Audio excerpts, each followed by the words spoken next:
It was actually sick. I'm gonna be honest, even I sort of forgot what happened. Yeah, when we start the live, I'm gonna ask you a question as well.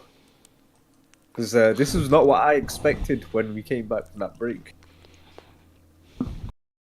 break.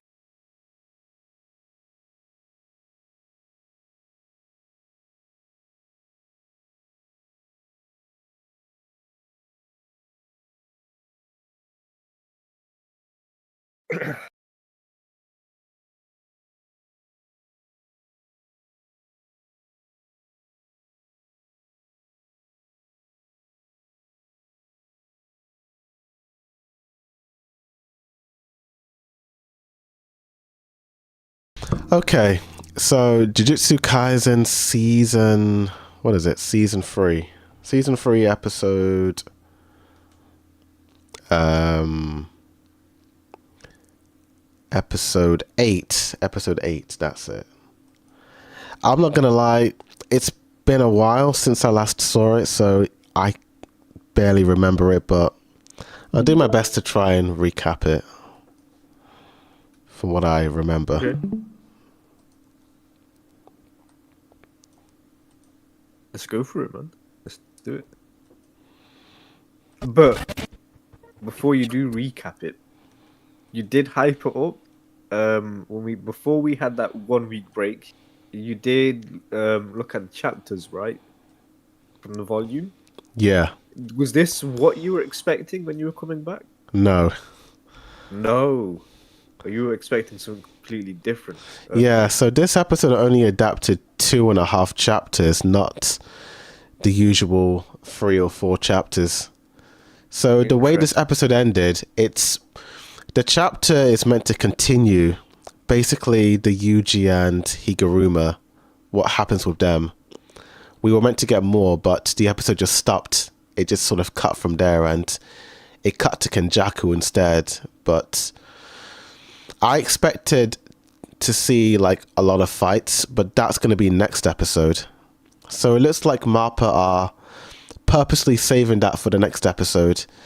This entire episode was mainly the Higuruma flashback, and I forgot how long it was. I did forget. Honestly, bro, I thought I was watching something completely different. I'm like, wait, did Crunchyroll upload a different, like a different show? But like, no, they couldn't have uploaded a wrong show because it started with for the first time this season, the opening appeared first, right? That was the first thing you saw when you started the episode. Yeah, And then we get this story about this lawyer, and then we get like a backstory on like Japan's legal system, of how like one-sided it is. Like, pretty okay, this much. isn't interesting. Who is this guy? What are we following? And then you finally get the name. Like, oh, that's him. This is the guy we were searching for this entire time. Yeah. Okay, I understand what's going on now. I understand his perspective. Oh, dude, it's hype. It's so hype. Was this in the manga as well? Yeah, all this is in the manga. It's all in the manga. Oh, so damn. Yeah, And like, yeah. obviously, a new meme template has been born as well. That him like face palming. Yeah, that's a that's new meme. that's everywhere now. Yeah, you're gonna see that all over the place. Yeah, this entire first half was very like different. The jazz music in the background, the way it's lit, it does feel like you're watching a different show altogether. I won't lie, I didn't really have much to say on this first half. It's pretty much the day in the life of this lawyer, you know, and it's all interesting. I just didn't really have much to say on it. What do you think of it all? Like all of these scenes? Well, initial thought, I was like, oh no, this is dragging on. Why are Yeah, we seeing this backstory? Who is this guy? Or is the guy that was getting wrongly accused? Is he the one that's going to be in this like battle royale? No, I don't know what's going on. All right, okay, looks like the lawyer won, and the guy's going to be free. Oh no, wait, don't celebrate too yet, because they're going to do a rebuttal, and then they lost the second trial, and like, okay, well, where is this going? And then all of a sudden, you see this cursed energy appear behind him while he's like smacking the gavel, whatever it's called, that little hammer. Like, okay, wow, and yeah, good name drop, Hiromi. Yeah. Then we pretty much cut back to some of these other characters that you saw in the like that preview recap. Blonde dude, I still don't know who he is, dude. Yeah, he's a new I character. thought he was the guy we were looking for, but now he's some next dude. He's a different He's a kind of completely guy. different guy. Yeah. I will say about the first half, I do like the cinematography. You know, I do like how it has it's very cinematic. It has a very Yeah, it does have a Chainsaw cinematic Man feel. vibe to it. You know, it's Yeah, very it does. Chainsaw Man-y. You know,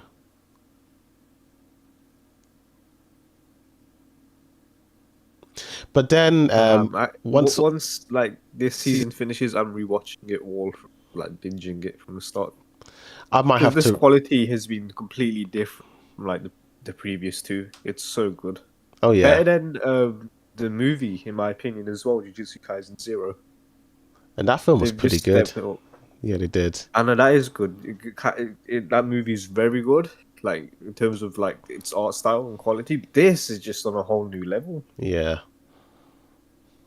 it's a big improvement. Yeah. But then we cut back to this one character from the previous episode who was like, "Hey, Yuji, I remember you from the past," and he's basically watching this one dude getting bullied, and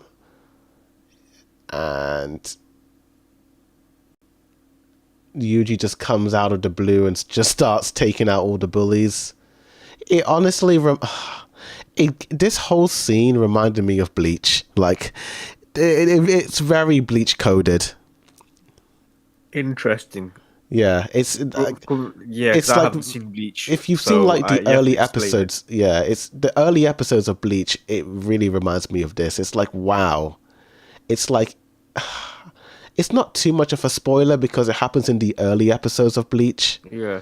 but it's pretty much like I don't even want to say too much, you know, but it's like Ichigo and Chad and them just taking out the bullies. It's got that vibe to it, you know.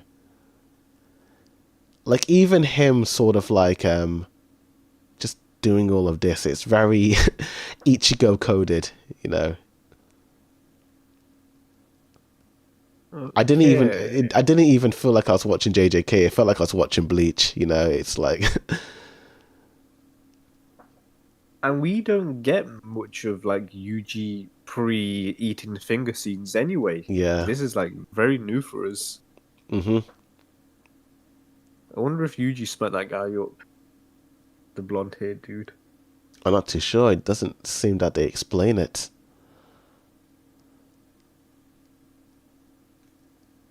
But yeah, he talks to the blonde dude, and apparently Higuruma uses the cinema as a base to just hold Yeah. out in. It's interesting how I know this. I know they're in the barrier, but I'm like, wow, this place really is deserted. It's honestly a little bit creepy, you know, just no people out and about. And they explain it as well, which is like, oh, that makes sense why it's so silent here. Yeah, Is because they're all getting slaughtered. yeah, They're all dying by the Fortnite style drop in because they don't know how to fly and navigate themselves to safely. And dude, people are getting killed for points. Like, okay, yeah, fair enough. yeah. Also, like, I have more questions as well. Like, who's that blue-haired dude from the couple of episodes ago that was looking for Sukuna? You know, Oh, Kashima and why didn't Hajime. we? Yeah, why didn't we chase that guy down? Because he had 200 points, right? And he used 100. Why are we not chasing him down? And why are we chasing down the lawyer? I mean, did they explain it? Why?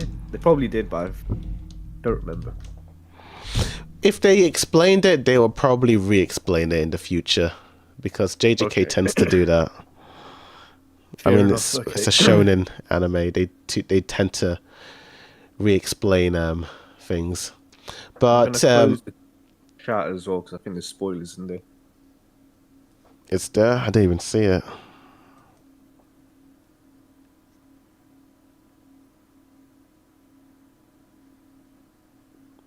You might want to, yeah. I don't know if Yeah, that is that a upcoming spoiler. fights. So I'm just gonna close it just in case Yeah, something crazy drops. yeah. I mean, I mean, I feel like you already know all the big spoilers, but Yeah, I know about the big main ones, but I didn't know about Yuji fighting Megami. Don't know how that's gonna work or why they would be fighting.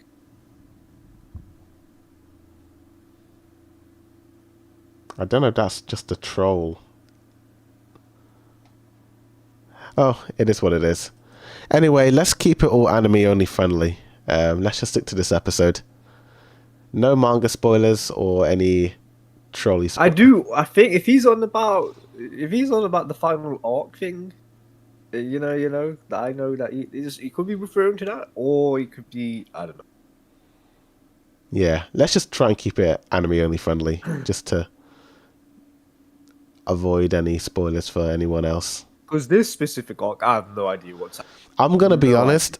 Reading the comments, I don't even remember any of that happening. Fair enough. Okay. Yeah, Also, this blonde hair dude, what is his? What is he, dude? What's with the papers? I'm so confused. Is that the yeah. amount of people he's killed or something? Or is that something to do with like a cursed ability or something? What is this? It's probably I'm a just a bit lost. fashion thing for him. You know, he just probably feels Fashion. like, you know, like how those celebrities dress up very strangely, like Jaden Smith. You know, Oh, when they go on to like these press events, pretty much. these award shows and whatnot. Interesting. Okay. He's probably like that. But yeah, Megami's about to fight this dude, and it looks like Yuji is about to fight Higuruma. With this Higuruma's entrance when he's in the bathtub, dude, I got chills because like the music in the background, if you're listening to it carefully, like if you've played like video games before, this is like the classic final boss energy music. Like you walk into a room, this ominous music starts playing in the background, and then the final boss is just aura farming. He just he's just farming aura, and music is just playing in this scary music's playing in the background. That's what this felt like because you don't even know what this guy has been doing since this battle royale has started. You know, it's just crazy. And I'm like, yeah, do you know what? Yuji is a smart guy. He's gonna talk it out, yeah. And this guy's a lawyer, and he's like, he's a criminal defense lawyer. He helps people that are wrongly convicted, and he sees good in people. But this, I don't know, man. This is crazy, so crazy.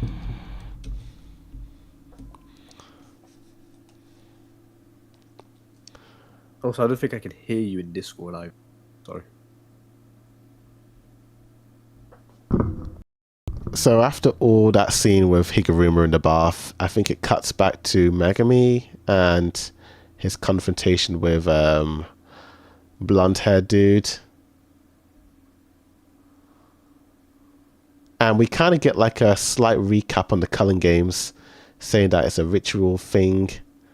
It uses the cursed energy of the players inside the barriers to ferry the people of Japan to the other side and change them into something inhuman. And then Megami decides to stay quiet about Tengen and all that jazz. What are you So going to this say? was confusing. Is he talking about the regular Japanese residents that are transferred outside of the barrier? Or are they the ones that are going to be transformed? Is that what he's talking about?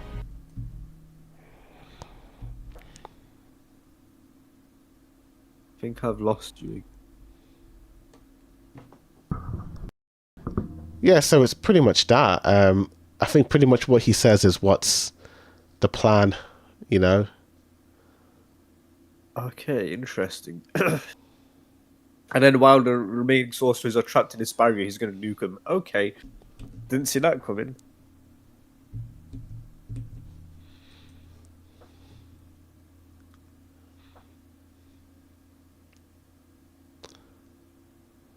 And Yuji pretty much says that they want to stop the Culling Games by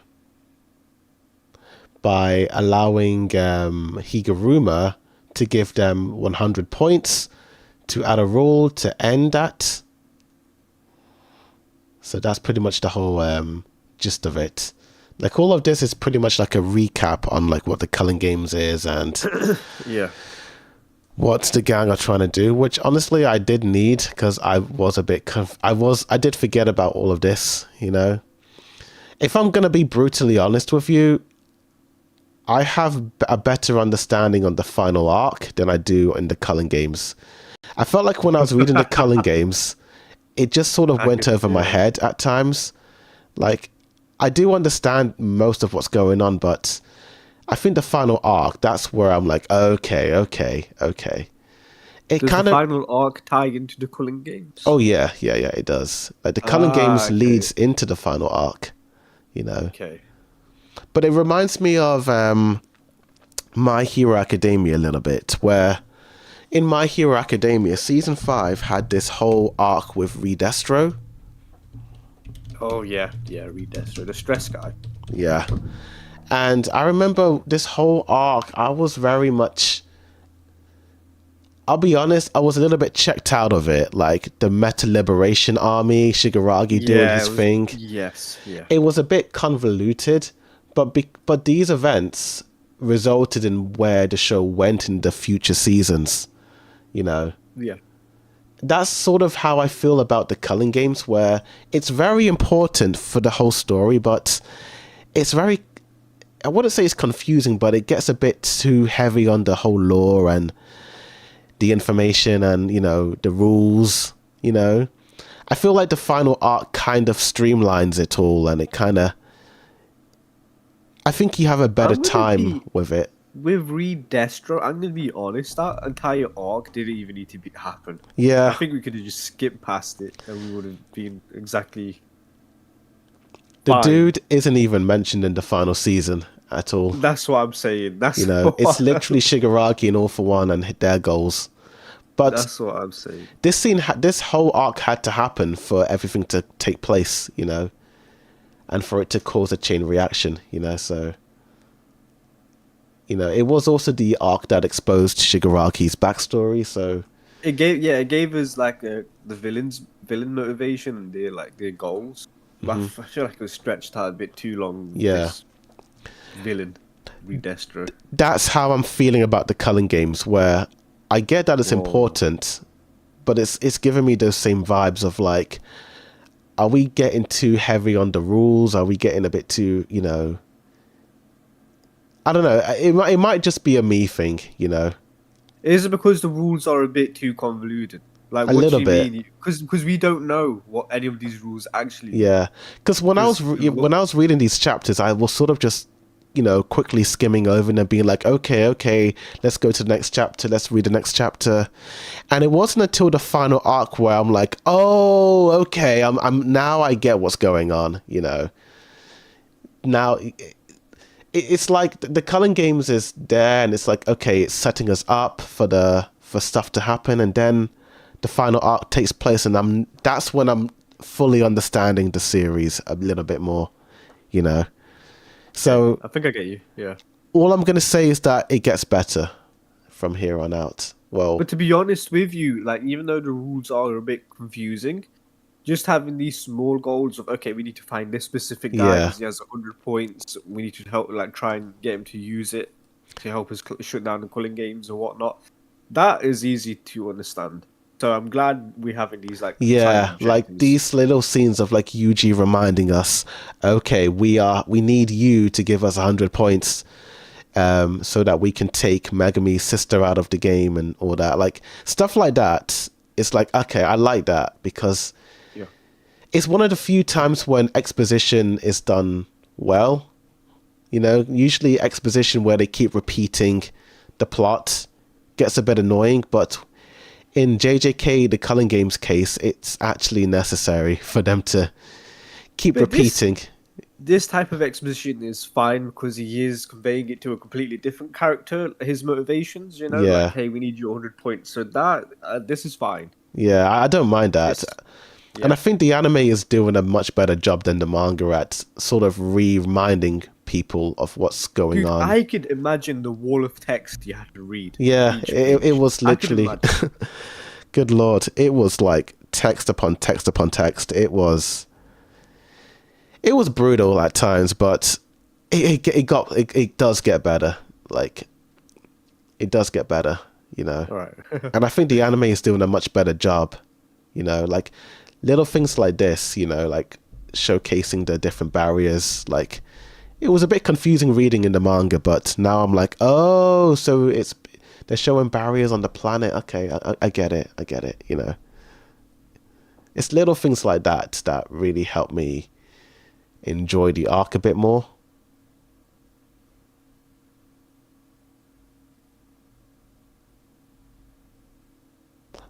There's an interesting bit here where Paperman talks about the teleportation of when people enter the colony. Yeah, drop it into the battle royale, like Fortnite. So what does he? Dropping it from the battle So what does he bus. say? No one has a glider here. No, everyone's gonna be falling to their death. That's why there's less and Yeah. less people here. Pretty much. So there's a This main is goal to literally likely encourage. it's splitting the weakness from the strongest. Yeah. Like get out all the weakest. And the ones, fact like, that some people even to the die as they enter in is kind of like, oh Yeah. gosh, Yep. that kind of sucks, you know. Like, imagine And, we, and the one that got me is where he's like, yeah, the reason why it's silent is because people have been killing yeah, all these other sorcerers. That's why people have farmed up so many points. Like, okay, so yeah, that makes sense. Yeah, Why it everything's does. so quiet. I really wanted to say something about this, but I don't know if I'm reaching a You bit could in spoilers. you It's could not say spoiler, it. but I was gonna say, wouldn't it have been nice if we had followed one of Yuji's pals who entered the Cullen Games and then ended up like this? You know, it would have really Oh, that added would- to the that would- intensity. You oh. know, like This gives maybe, me another question. Yeah. Like, how did that blonde dude from Yuji's past survive? I don't know. They explained it. Did they? I don't think Does he so. even have cursed energy? Does he? Is he? This is why where I'm a bit confused. With Yeah, the show. Like, even me, I'm like, I remember it, but then I'm like, is what I remember a spoiler or is it not? You know, yeah. it's like, it's like, I think we should put a pin on it. Put a pin on Okay. it till the next episode, because it might be too much in terms of the story. What I will say about this scene is I do like the lighting. You know, I do like how it's Dude, that lit. shot is so good. Yeah. Damn. So damn good. Like, all of this stuff is really good.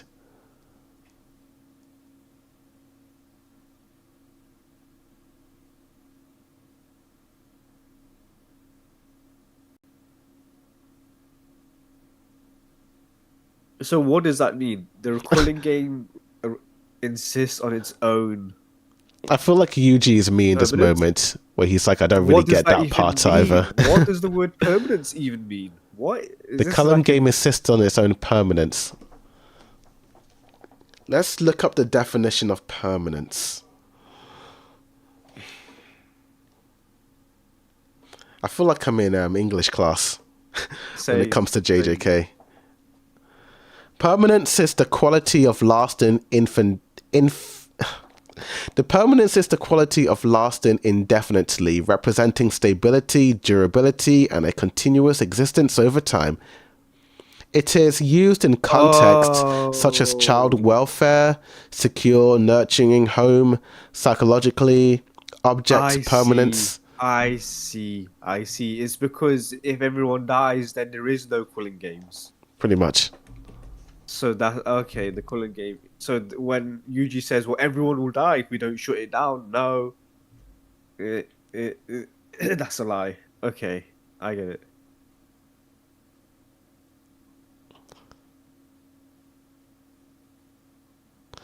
Anyway, Yuji is gearing up to fight Higuruma. He gets out of the bathtub. And also, like, we see in the reflection, we just see the amount of dead bodies that guy has killed, which is Yeah. just insane for a lawyer to be doing. It's like, okay.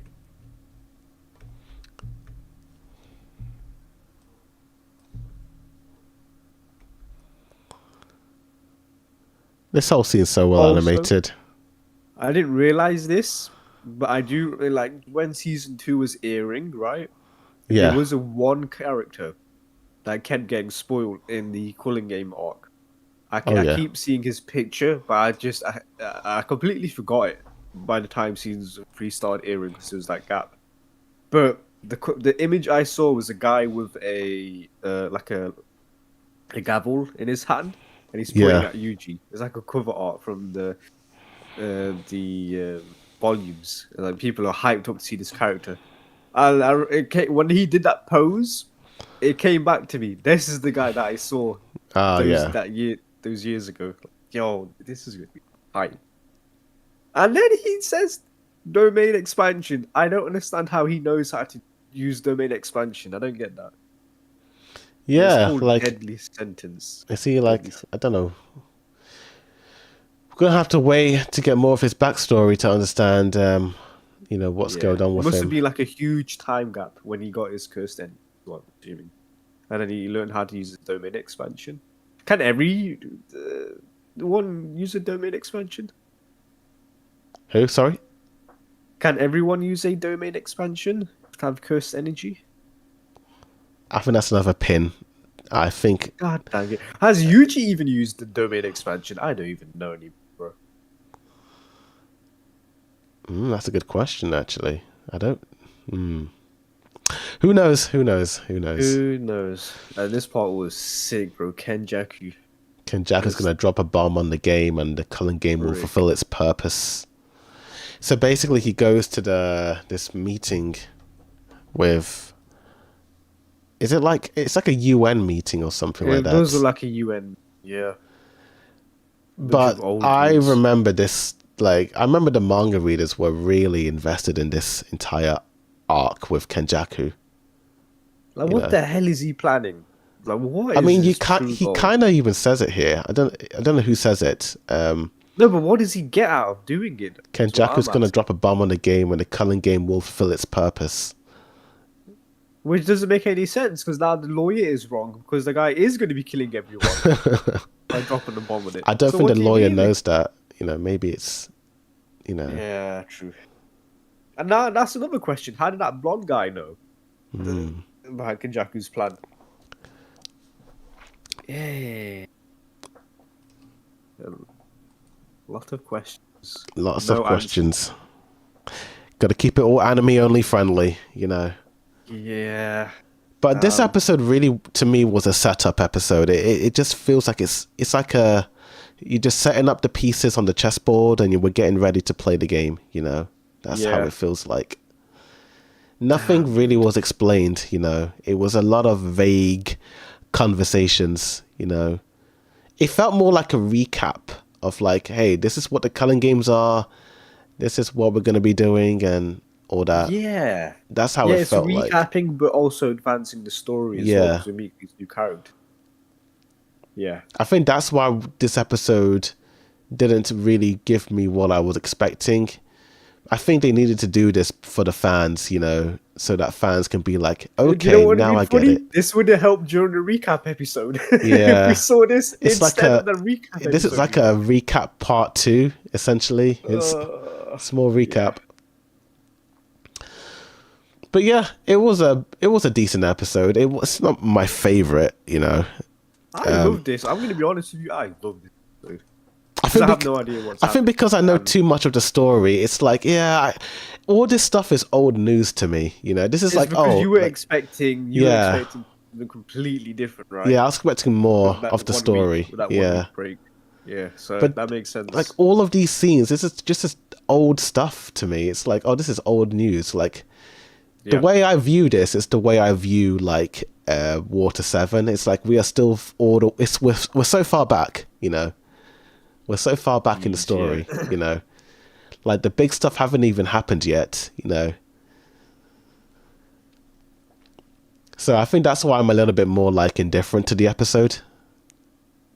I guess that's the negativities about reading the manga is that you know where things are gonna go. I know what's gonna happen in this scene with Kenjaku. It's like, oh yeah, I know all about this. I'm just curious to see your reaction to it. That's what Me I'm. too, dude. I'm hyped. You My know, hype has been at a consistent 10 out I'm of just 10 like listening to you, for a like while. you know, It's sick, dude. I'm loving where coming we up are with your right now. theories. It's Yeah. so sick. But I don't regret reading the manga. I'm happy I did because there's no way I would have watched this weekly. You know, there's no It's way. painful, dude. I'm telling you, it's painful. I would not be watching it weekly. Yeah, If it was just me watching this alone, I yeah. would not be watching this weekly, bro. I would be like minding my own business, not knowing what would happen. My hype would be at a zero, so I wouldn't be like anticipating weekly episodes. And then the series part one is over, I would have binged it all. Yeah. But because we do this like weekly podcast, I have to watch it weekly. And bro, it's been painful now. It's like the past couple of episodes, it's been painful watching it weekly because, dude, I want to know what happens next. I want to know what Mm-hmm. happens next. Everybody does. Oh. But I don't regret it either because you do want to stay in the conversation. I was gonna say something about this. Like, have you noticed there are 9 people here? Yeah. You know, I wanted to say something about this, but I'm probably. Do you know what's happening in this scene? Like, I just want, like, what do you No think is idea. happening? So, Kenjaku is walking. You have 9 people at a desk. They're all on this desk, and he's in the middle in this open space. I'm assuming this is like a world government of Yeah, sorts. and then it cuts to a And white glow, and then it cuts back to these guys, and the glow and they're gets bigger. smiling, they're happy about it. Yeah. I think they all have their brains swapped, is why we don't see their foreheads. Okay. And they're all doing their own type of calling game in their respective countries. I have no idea. But it is a bit. It's interesting why we don't see that guy's forehead. We see his like bottom half. We see his smile. So if they do reveal the full image, he's got stitches on his forehead. I think. Did they? Let me have a look. Well, no, but yeah, because they don't see his forehead. Oh yeah, you're right. Yup. They're all You're not blank. Yeah. You can see like a silhouette of a bomb like falling down. What does that Yeah. mean? Japan's getting bombed. Who knows?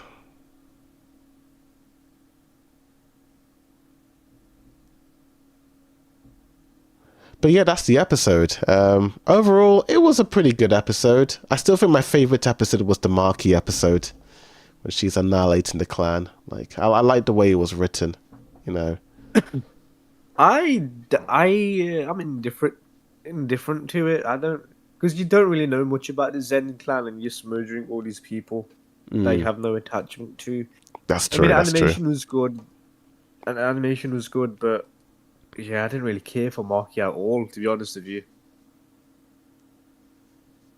But for me, where it started getting hype is when we saw like that infiltration arc when they had to get that guy. Yeah, That Zoro's voice actor. That once we got him, the hype has been at a consistent. that was a 10. fun episode as well. Yeah, I like that episode. Very confusing ability for that guy, the Star System or whatever. That didn't make any I sense. think I'm more interested in like what's gonna happen after this episode. So yeah, I'm just curious how Yeah, many next chapters. episode- Yeah, Next episode is going to be a 10 out of 10 as well. it'll be out in 2 days' time. So that's good. That's good. That's good. But yeah, that's JJK season 3, episode 8. And yeah, MAPPA are doing a pretty good job. Deadly Sentence. They showed a preview for next episode where Yuji has one question. He has one answer. He has to give his speech, whatnot. Yeah. I'm curious to see what that's about. Ooh, who knows? Like Yuji, just give your perspective. You're technically a good dude, right? You are a good. So but then again, I don't know if the Sukuna thing will play out because he has messed up shit as well. But he wasn't fully conscious when that happened. So we'll have to see. We'll have to see. But I'm assuming this guy's domain expansion as well is a one shot. Like if you're sentenced as guilty, you die. That's what I'm assuming. That's pretty much what the gist could be. Yeah, deadly sentence. You're not going on a holiday. That's Yeah. But that's that episode. Looking forward to next week's episode. Well, this week's episode, actually. And still on the topic of MARPA. So the Annie Awards, there are a couple of nominees up for it. And it looks like Chainsaw Man lost to K-pop Demon Hunters for Best Direction. is K-pop an anime? Or is No, animation in this is general? animation. It's an animation awards in the US. Yeah. Okay. And it was for, yeah, if it was like a US award based thing, then yeah, it was. I don't think Chainsaw Man had a chance against K-pop Demon Hunters, dude. no. A lot of people are mad about it, in the comments. Well, what's your thoughts? Did you think the right one won, or For Best Direction, in terms of direction, bro? I think Chainsaw Man should have won. yeah, Chainsaw Man had a nice, look to it in terms of the way it was directed. I think it should have won. But I am not surprised with K-pop Demon Hunters for winning, Yeah, that's also. I mean, it's always bound to win these awards, but I would have preferred it being Chainsaw Man. Chainsaw Man was my favorite movie of last year, so I would have wanted it to win as many awards as possible. But I do feel like with these American award shows, they're very picky with anime. Unless you're Hayao Miyazaki, it's pretty rare for an anime to win an award in these USA for me, Demon shows. Slayer was just crazy, and that's not even getting any awards. So it's fine, I guess. Demon Slayer awards. It doesn't look like it's been getting any awards. No, that came and went, bro. Even though that film was amazing, no one's talking about it. 'Cause Yeah. A lot of good stuff happened last year, or the end of last year. Pretty much. It's what it is. It is what it is. Speaking about quote unquote anime, I mean, I don't know if you can count this as anime, but Devil May Cry Season 2 has a new trailer. Oh, I've seen that new trailer, and a lot of people are upset. I think it's these new scene images. I haven't seen the whole thing. I've just seen bits and pieces because I don't want to be spoiled too much. But yeah, it looks like a lot of people are not happy. So why is that? Is it the animation? Is it the story? Is it the characters? The voice acting? Why are people mad? Well, people are upset with Season 1 is because it's different character motivations from the actual video game. I see. They've changed that. And this specific scene, the gun one where he's reloading the gun and stuff like that, that's a copy and paste scene from Corridor Digital. I see. So they're rotoscoping it? Yeah, I guess, yeah. Maybe it's like a homage type thing, I'm not sure. Interesting. It's interesting because I watched the show and I've never played the game, but for what the show was, another thing. If you've not, because a lot of people love the show if they've not seen the game. Yeah, I thought it was a and pretty then they good play show. the game and they're like, "Oh, the show's dog shit." I've not played the games either. To be fair, I really liked the villain, the rabbit guy. I was like, "Whoa, that's who the villain is." That was crazy. I thought that was a crazy reveal. I didn't like that one lady. What's her name? The one with short hair. Oh, her. Wasn't the biggest fan of that I've character. Not seen the show. Okay. Devil May Cry. She kept swearing. I think the show doesn't have many swearing in it, but whenever they swore, it was always coming from her. and it was a bit like, okay, this is overkill now. That was my only like criticism of the show, but apart from that, the show's pretty good. The only thing I know of Dante is that he loves eating pizza. That's it. Oh yeah, I don't know he's anything else about the show or the games. he's Or... pizza obsessed. Yeah. Pizza Also, the guy obsessed. who writes and makes the show is a bit of a weirdo as well. I know that much. Like the Netflix show, he's a bit of a right-wing dude. Oh dear. Yeah. It feels like a lot of people are going down that path. Especially Kang the Conqueror. Oh god, are we actually you- talking about this? What a segue. A little segue, yeah. Mr. Jonathan Majors. Don't know how you pronounce his name or say it, but it looks like yeah, isn't he? He's got like a new film role coming up, and it's with the Daily Wire. Ben Shapiro as well will be producing it. So I don't. Yeah, cool man. I I mean, guess it must have been tough to find gigs. So Yeah. he sorted out. damn.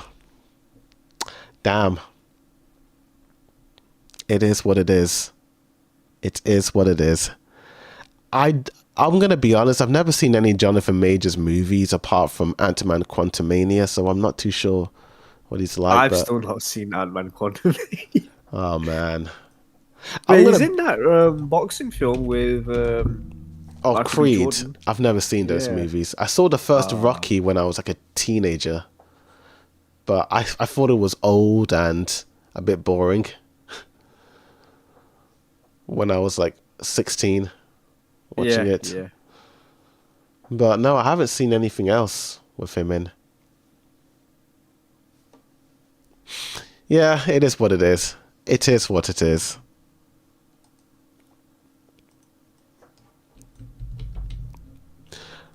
Moving on from that and going back to quote unquote anime, again, another anime adjacent show, but Ben 10. Ben 10 has been trending online. And why is that? Well, this animator artist decided to go back and redraw all of the Ultimate Alien Force and Omniverse scenes in the original Ben 10 art style. So on the right, you have the Ultimate Alien Force art style, and then on the left, you have his version of what the show could have looked like if they used the original art style from the original show. That hurts. And when I look at it, it's painful. It's painful to look at. It's painful. It's like, if it had looked like this, I probably would have continued the show. You know? Why is everything so green? They used the most horrible looking green. Why is that table called? It's like a limey green. It's a yucky green. Like, It's a yucky. it's like green, a dude. dark. Like this green in the original series, I like this green. It's brighter. It's, I don't know. It just, it worked better with the overall appearance. Yeah, You they know, need to be colorblind. Honestly, when they worked on the show, they had Yeah. to be colorblind, they had to be. and they're using like a very awful looking. Like, look at the tennis court, dude. It's horrible. I know. That green It's is horrible. like, Ew. even like the backgrounds in the original series has like a softer look to it, and it always complemented the character designs when I was watching it. It's one of the main reasons. It's one of, in my opinion, one of the. I might get hate for this, but I don't like the Omniverse art style. I think it looks horrible. You know, like, it's not my favorite art style. Yeah.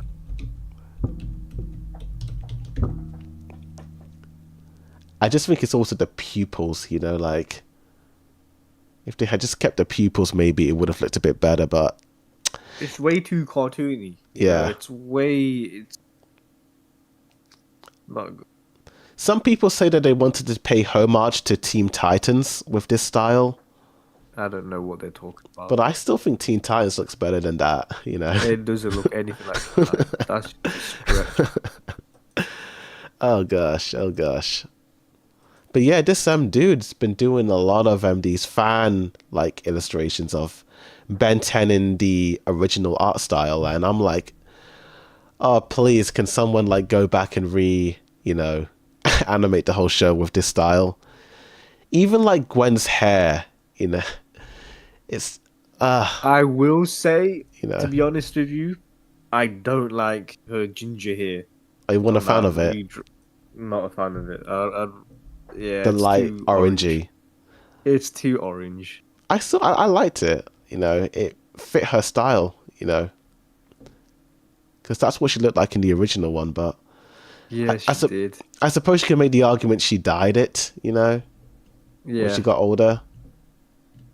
I think Kevin is the only character that looks pretty decent in the Ultimate Alien Force style. Yeah. He feels like a different character. That's why. Yeah. Like they rewrote him a little bit because he was a bit of a villain punk in the original series. His lines are genuinely funny. Yeah. In the show, I remember. I think he was like my favorite in the sequel shows. But yeah, then you have like some of it in Omniverse. I think also the hair. His hair was too neat in the new shows.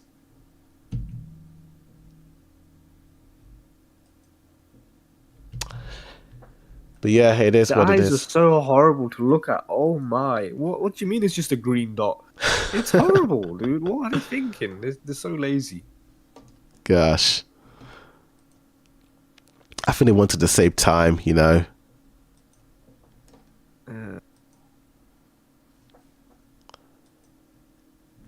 I'm not even going to talk about that guy's black pupils. What the hell am I looking at? What the hell am I looking at?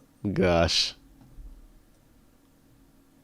Even the Ultimatrix looks so much better in this style.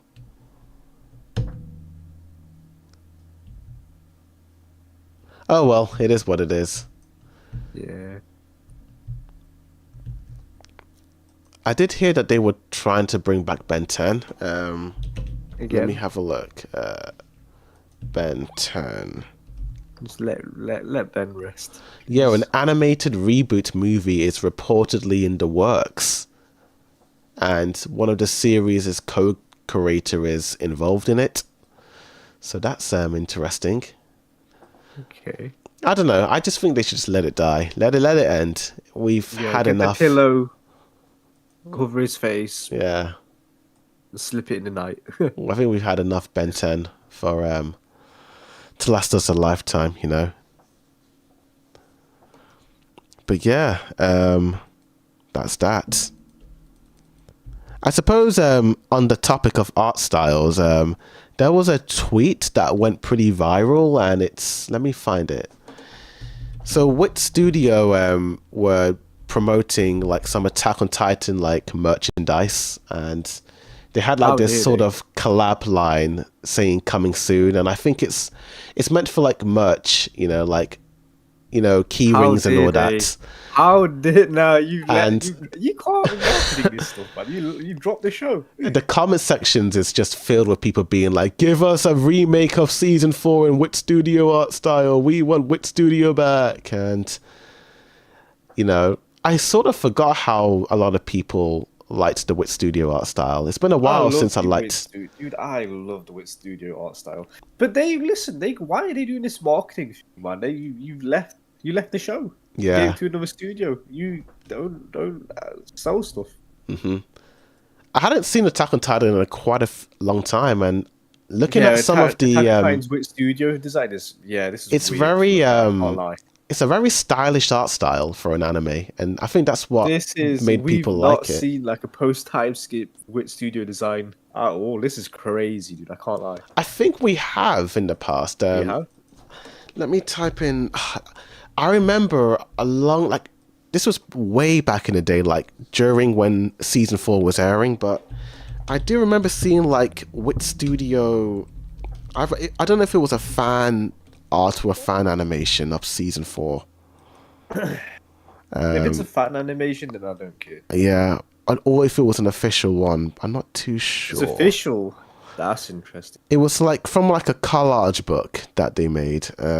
Oh. I don't know if Okay. it was real or if it was fake, but it might have been a fake. It might have been fake, actually, you know. Yeah. But it was Probably. interesting seeing like what the show would have looked like if they had continued it, you know.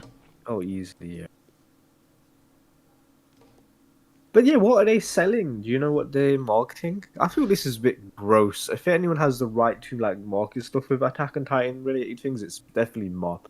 Yeah, so there's like it's pretty much cups, key rings.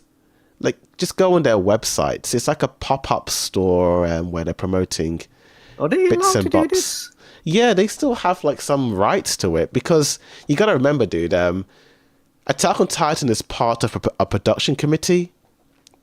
So even though Wit Studio animated the first 3 seasons, they don't technically own it. Ish, quote unquote. They kind of do and they kind of don't. It's really Kodansha and Pony Cannon that have the final say as to what's being done. So I think they're giving them the green light to just do all of this, you know. And they still Okay. they're drawing the characters in the seasons 1 to 3 look. You know, they don't look any older. They all look the same. Makas's abs is too funny, dude. Yeah, Makas's the abs. Why? Like they still look how they did when they were in the early seasons. You know, Yeah, yeah, yeah. I think if they did the 4th season, then it would be a bit okay. It might be breaking some sort of copyright law or something like that. True. Yeah. You know, but yeah, the Wit Studio art style was a pretty. It's one of my favorite art styles in all of anime. You know, up there Because with Demon Slayer. It's Demon Slayer, dude. Yeah, It's like it has that Demon Slayer type quality to it. yeah. I think it's like the thick, bold outlines to it. You know, Yeah. and just sort of the clean aesthetic. So good. You know, I think that's what made people love it. And I remember when season 4 was airing, there was that whole backlash on the Titans. Like, oh my gosh. I remember, like, wasn't there like an animator that got a lot of death threats? And then he was saying, I didn't work on the episode. Stop sending me hate. You know? Ooh, that's rough. Yeah, I felt bad for that that one, dude. Yeah. But, yeah, like, I forgot what Attack on Titan used to look like. I'm so used to the way it looks in Mappa's art style now. Yeah, it's been a while. It's been a while. That I'm like, oh yeah, it used to look like this, you know. Because Mappa's art style it kind of looks the same from Chainsaw Man to JJK to this. So then when you look at the older style, you're like, whoa, okay, it looks pretty different over there. Looking a little different. You know? If when Mappa was working on Attack on Titan, I wish they had the exact amount of people that worked on like Chainsaw Man or Jujutsu Kaisen, because clearly you could tell like quality is very different from Attack on Titan. Because like Attack on Titan seems like a last minute thing they worked on when they It got the kind of rights. was like, if you heard all the reports during like the Mali arc, you know, when they were in Yeah. Mali, like there was like Yeah, they it was were like a rushed. last minute thing. Like they were Yeah. like doing it in like 7 to 9 months, you know. Yeah, You know, it was rough. like rush. Yeah. I do think they improved towards the end. You Oh, know? easily they It improved. looks yeah, so 100%. like Yeah. like the final 2 episodes were pretty great in my opinion. Like I think they finally If nailed anything, it. that needs like that Marley arc has to be animated. Yeah. That's my favorite arc in the show, hands down. Is it? Oh, that's a good question. What is my favorite arc in Attack on Titan? Honestly, yeah, it might be that arc. I think it's between Marley all the way up until when Eren starts the rumbling. Like that entire stretch of episodes, I really loved it. It was so engrossing, you know. Oh, and the time travel scene. Yeah. That Memories of included the that as future. well. Yeah. I'll Yeah, never dude. forget reading those chapters, just being spooked out by Eren, being like, "Whoa, Eren's scaring me." Eren's terrifying. That episode spawned so many fan theories towards how the show could end, you know. Like, I think that's where a lot of the fans thought that Eren was going to be this evil guy who's going to kill everyone and his I friends. hope, honestly, dude, they should have went that direction because I am a bit tired of seeing characters be good in the end. But then Oh, again, also Eren wasn't good towards the end. He was grey. He wasn't yeah, Eren's like a very morally wholly grey good, dude. wholly evil. You know. Yeah, so I am okay with the direction it And went. plus, if you watch the show, he kind of wasn't evil. It was more of an act, you know. Oh yeah, the like 80% he had to population being wiped out. Yeah, it's all an act, dude. no, like him being all edgy, like he was beating up Armin in that one episode in season 4, being like, Mikasa, I hate you, Armin, I'm gonna punch you, you know, like all that was an act. I you know, mean, he's to like push his friends away. And then but then he released a rumbling, and then he's like, "Oh wait, no, he's an idiot." Yeah, I mean, the dude was a child when he was like killing Ramsey, like in the sky, being like, "This is freedom." So it's kind of like, you know, even though the dude's grown a lot, he's still a kid on the inside, you know. Yeah, it was weird. I can't lie. It's hard to sympathize with Eren when you're wifing out that much. Yeah, like Eren. Oh man, reading the manga, I was disgusted by what Eren was doing, you know. But I do like how it's foreshadowed in like the earlier seasons, you know. I remember in season 1, Levi was like, Petra, I don't think we should try and convince Eren to work with us. He is a monster, and I'm not talking about his Titan powers, you know. Like, Oh, I don't remember that. That's it. you don't remember that scene? No. He's not talking about his Titan powers. Yeah, He's not about Levi. Eren himself, the young Eren. Yeah, Huh? that was in season 1. Like, Eren is a monster. Let me find that scene. Why would Levi say that? Levi Here it is. a damn monster. What the hell is he on about? Yeah, it's this scene right here. It's the scene before when Annie's chasing them. He says, I can tell he's a monster, and not because of his Titan ability. No matter how hard he's restrained, no matter what cage he's put inside, no one can ever tame him. And this is all before the events of season 4. So Levi, he saw that Eren was a bit of a nutter, you know. Yeah, that's actually pretty sick. You Wow. know. I love That's that actually foreshadowing. Nice foreshadowing, right? Yeah, there. that's actually great pretty foreshadowing sick. to the ending, you know. Like from day one, Levi was like, I'm probably gonna kill this guy one day. I'm probably gonna kill him. But Killed yeah, his brother, though. he did. Got his brother. I mean, technically, he did kill him. He and Mikasa sort of flew down and then sliced up. He didn't get the final blow. No, but he let out the Thunder Spear to break through Eren's teeth so that Mikasa can teeth, yeah, jump in. True. Yeah. And then there's this one scene when they're in the prison. Like, look how scary Eren looks in that scene. You know, it's the episode.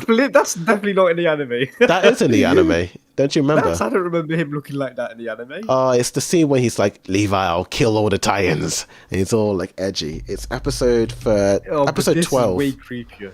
This is way creepier. Oh, let me see if I can find it. The manga is way creepier. What the hell? I don't remember Eren like that. Eren meets Levi and Erwin. Where is that scene? Season 1, episode 12. No, episode 13. It's that one. It's this scene right here. It could be.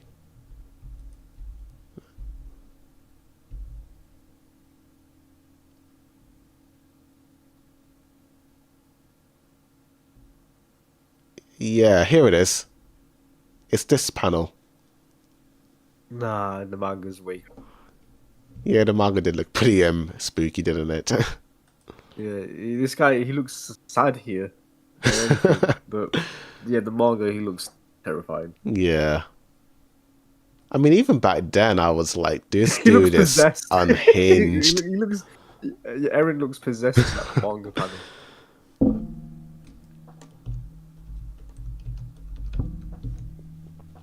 But yeah, and then there's the scene in the end of season 1 where he's like, Annie, I'm going to destroy the entire world. Big foreshadowing there, you know. Attack on Titan is one of the best shows to rewatch because there's so many foreshadowings in season 1. And then there's the Pixis scene when Pixis is like, Eren, I wonder if there will come a time when all of humanity will come together to fight one particular threat. And it's like, Eren's the threat. It's so good. It's just so good, dude. It reminds me of random for Pixis to say though as well. I mean, why would you mention that? He was talking about it in the sense of everyone was very like scared of what was going to happen. It was that scene when they're all lined up and then the people are like freaking out over the Titans, and Pixis is like, man, people are just fighting and bickering even though they're about to die, you know. Even with this threat, people will still find something to hate and be mad about. You know, it's... So he's wondering in that moment, will there ever come a time when all of humanity can work together to face a common enemy, you know? It's all good stuff. It's all good stuff, dude. It's all good stuff.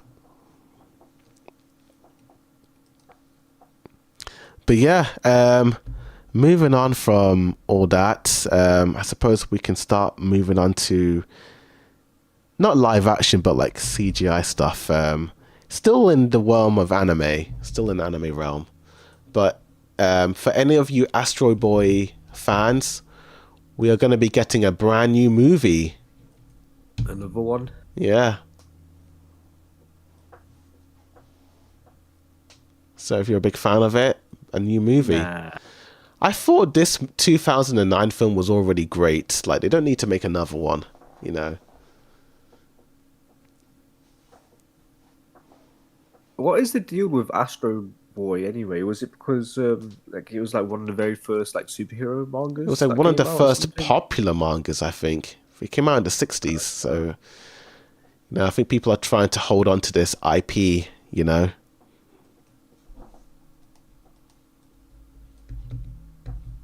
It kind of reminds me of Mega Man for some reason. A little bit, a little bit.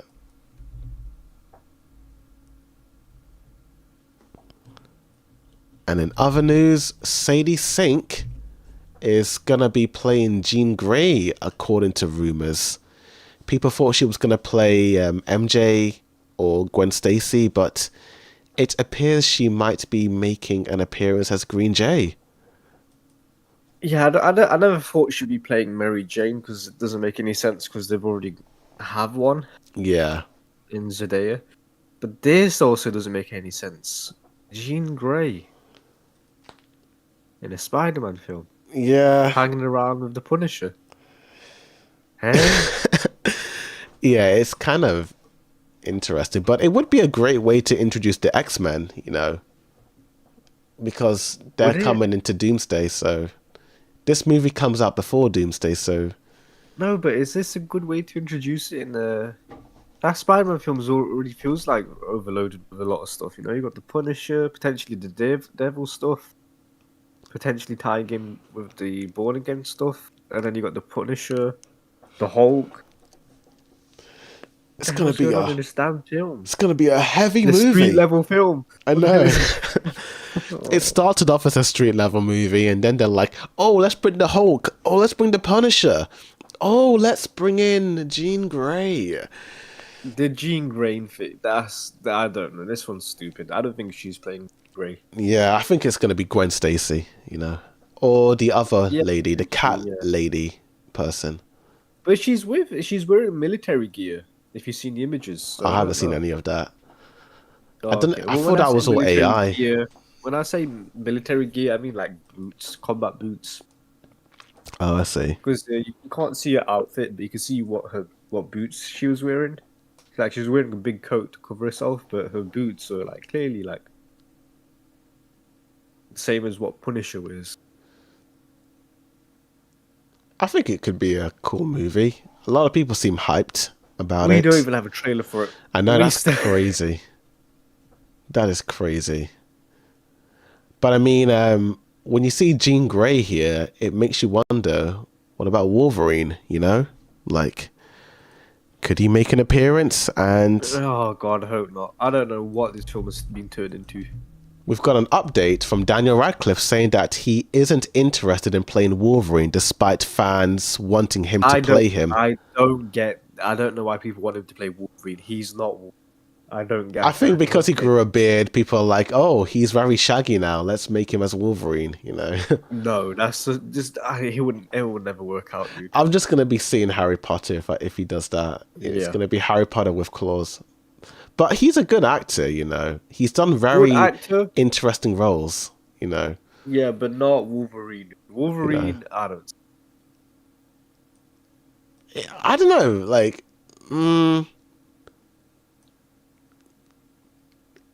I mean, have you ever heard Daniel Radcliffe with an American accent? It's not good. That's for sure. I've seen some films. I've seen the one where he's like moving around with this dead body. Okay. On an island. And I think he has an American accent in it, but it wasn't that good. The only Radcliffe movie I've seen is The Woman in Black, and that's it.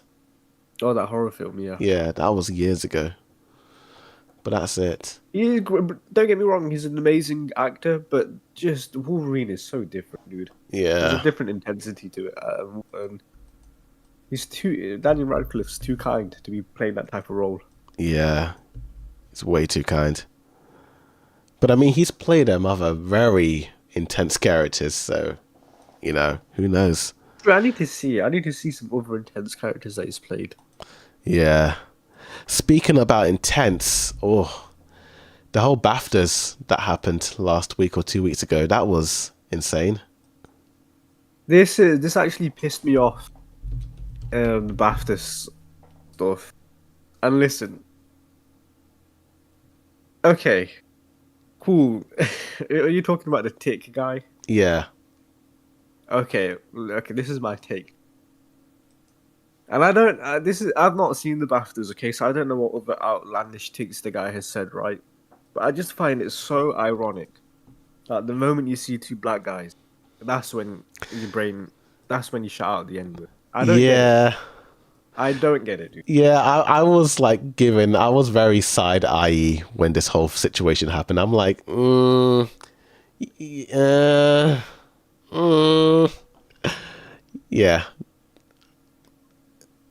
It's and also another thing I've noticed with ticks, it's always bad things they say. Yeah, a lot of bad things. Oh yeah, never a good thing. It's never never a positive thing. It's like it's funny. I mean, from what I'm hearing, it's like whenever you have them, it's like you're saying, like, these very dark, is it unconscious or subconscious thoughts that you have, or things that I don't know. It's very hard to say without sounding bad. I know what you're saying. I would agree with you if we were talking 20, 30 years ago. Yeah. We live in a time now where bad thoughts are more common than good thoughts. Oh, yeah. As in not bad thoughts, sorry. Like, what we say in our speech is more vulgar than the good things we say. So we going around and say, F you this, that. Then the ticks should be reversed, right? We should say positive things. Yeah. Yeah. I think it was an unfortunate situation, you know. I think they should have... Yeah, it's funny that they didn't bleep it out as well. Yeah. Stupid. They did bleep out other things. Yeah, like... Did someone say Free Palestine or something like that? Yeah, in the guy's winning speech. Yeah. In his speech... They cut out his speech because he said Free Palestine. Yeah, and then there were other things. There was, I think the guy said a homophobic slur as well. The tick guy. Yeah, and that was bleeped out. I'm starting to understand why Delroy Lindo decided to associate himself as an American instead of British, because he was born in the UK, but I think he grew up more in America. Yeah. It is what it is. But yeah, like, on the topic of Palestine, I saw Scream 7. Yeah, it's very clear that no one gives a fuck about genocide, man. So, to make a long story short, I had no idea what was going on behind the scenes. Like, no idea. I binged watched all the Scream movies before this one, and all I heard was Jenna Ortega left because her co-star got fired, but I didn't know why she got fired. I just was like, it oh, wasn't just any co-star, by the way. This was like the main lead for yeah, the trilogy that they were making. yep, And when this genocide was happening, and when it was too scared to say Free Palestine, she's the only one that spoke out in a position where she said Free Palestine. And the Spyglass was like, nah, we're going to get rid of you. And the people that stuck with her were the writers of Screen 7 Yep. and some other friends. yeah, Obviously, like some other ones stayed. yeah, I was reading into all of the behind the scenes, and I was just fascinated by all of this. I'm like, what? This is crazy. And then what, paid I was, 500 grand or something to Yeah. rewrite the script? it was that. Oh my Oh, did you gosh. see Scream 7? Yeah, I did see it, and Was then it any good? So before I talk about it, I may as well talk about the other movies. Have you seen them? Like, I have seen all of them, yeah. so let's talk about Scream number 1. This movie is great. It's excellent. It's probably one of the best horror movies of all time. Like, the twist at the end. Whoa! I did not see that coming. Did not see that coming. I was blown away, dude. I was blown away. It's funny you say this because this is the only twist where I didn't see coming. All the other ones were predictable. Oh, for me, there's another twist that I was blown away by as well. Like, Really? Yeah. Oh, is it Scream? I'm guessing Scream 4. Well, we'll get to that. But yeah, there was a few other twists that I was like, whoa, did not see that coming. But yeah, this movie was really excellent. You know, Matthew Lillard is so good in this film. And before this movie, I had no idea who Neve Campbell was. I had no idea who she was. Never seen her in anything. You know, I thought she was great. I was very shocked that Drew Barrymore was not a main character. Like, she's in the opening scene and she's slaughtered in 10 minutes. I'm like, what? What? What do you mean? That was crazy. When I watched this film, I didn't know how big that blonde-haired chick was in the beginning. But I do remember the outcry. Like, they killed that person off. And because when I watched, I was a kid. Oh, okay. So I had no bearing when that happened. But I also didn't expect somebody to die that early in the film either. So that was pretty sick. And then we just followed completely different characters. Yeah, that was a great way to subvert expectations. And then Scream 2, I'll be honest, I don't remember anything from it apart from the opening scene. It's to me, it's pretty forgettable. Scream 2 and 3, I view as one movie, you know.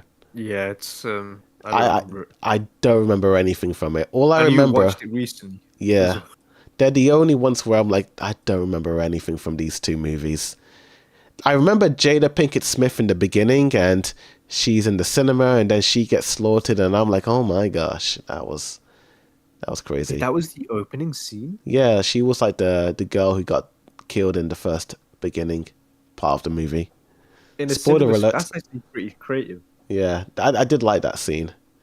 But the rest of the Now everything movie, yeah, because now it's like a copy and paste. Oh, it's in the house. yeah, You get a phone call, and then it happens. it's very It's a bit different. boring now. Yeah. And then Scream 3, I don't remember anything about this one. Pretty forgettable. The villains were also pretty forgettable. Like, so the second It was movie, a stepbrother. it was the stepbrother in stupid. this one, yeah. And then in the second one, it was, I don't know who that lady was in that one. It was like the It mother was the of, mum of the killer. yeah, the mum of the I killer. don't get it either. It was such a weird subplot. But I will say about these two movies, I did like Courtney Cox's character. What's her name? What's that? The reporter. Gail Weathers. That's it. Gail and Dewey. Gail Weathers. Gail and Dewey. I like these two characters. They were fun. They were fun to watch. I liked how it Dewey's was. that comedic relief. Yeah, I like how it was this recurring thing in each movie that these guys are just there. You know, that was fun to watch. But then Scream 4, whoa! This might be probably one of the best sequels in the franchise, in my opinion. This film was amazing. Absolutely amazing. I think people hate Scream 4, no? Really, I loved this film. Yeah. I loved it. I thought it was amazing. Especially the ending. Like, that was Because I crazy. think because of the ending, Oh, people really? hate it. Yeah, because it's like a female scream Really? That's it? or Ah, Ghostface, yeah. damn. And it wasn't believable. Huh. I Yeah. was so invested in it. I did not see any of that coming. I was very into it. It was really. The whole story was good. Like, the new characters that were introduced, they were all cool. Some of them do come back, some of them don't. Um, yeah, I did enjoy the movie a lot. And then Scream 5, which is kind of like a remake of A reboot, a yeah. reboot, but it's not a reboot, it's a It's not a sequel. reboot. No, sorry, yeah, It's it's like a not, yeah. reboot sequel because It's like what Halloween did for that. It's Halloween it 2018. still continues the story of Sydney, Gale, and Dewey, but it Yeah. kind of reintroduces new characters. It brings in new characters, and I think Jenna Ortega might be the best of the actresses of this film.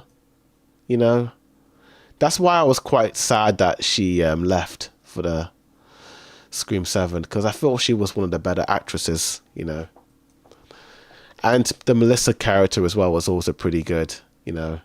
Her being like haunted by her father, who was the original killer. Like, that was Yeah, that all was a twist I didn't see coming, interesting. yeah. Yeah, that was all very interesting and really intense. The death scenes were also pretty brutal in this one, and like, oh, Dewey, poor Dewey. Justice for Dewey. That was sad. And then Scream 6, it wasn't as good as the other two, but I still liked it. I did like Jenna and Melissa in this movie, and they brought back the other character from Scream 4. The ending of this one, another big surprise. I did not see any of that coming. I was like, whoa, it was the I called family? it, yeah. This one was predictable. Oh, I didn't call it. I was I will say surprised. about, sorry, Scream 5 and 6, I do like the kills. Very Yeah, brutal. they're very brutal in these It's ones. very brutal. It's crazy. Um, I don't think I saw Twist in the Scream 5. I knew it would be one of them. I knew it would be the boyfriend 100%. But I didn't see it would be like two killers playing one. I didn't see Yeah. that one. That For the Scream 6, the moment we see that police station and we see the evidence board, I'm like, okay, he has evidence, he has access towards like the Scream mask and everything. Okay, so this is clearly the villain.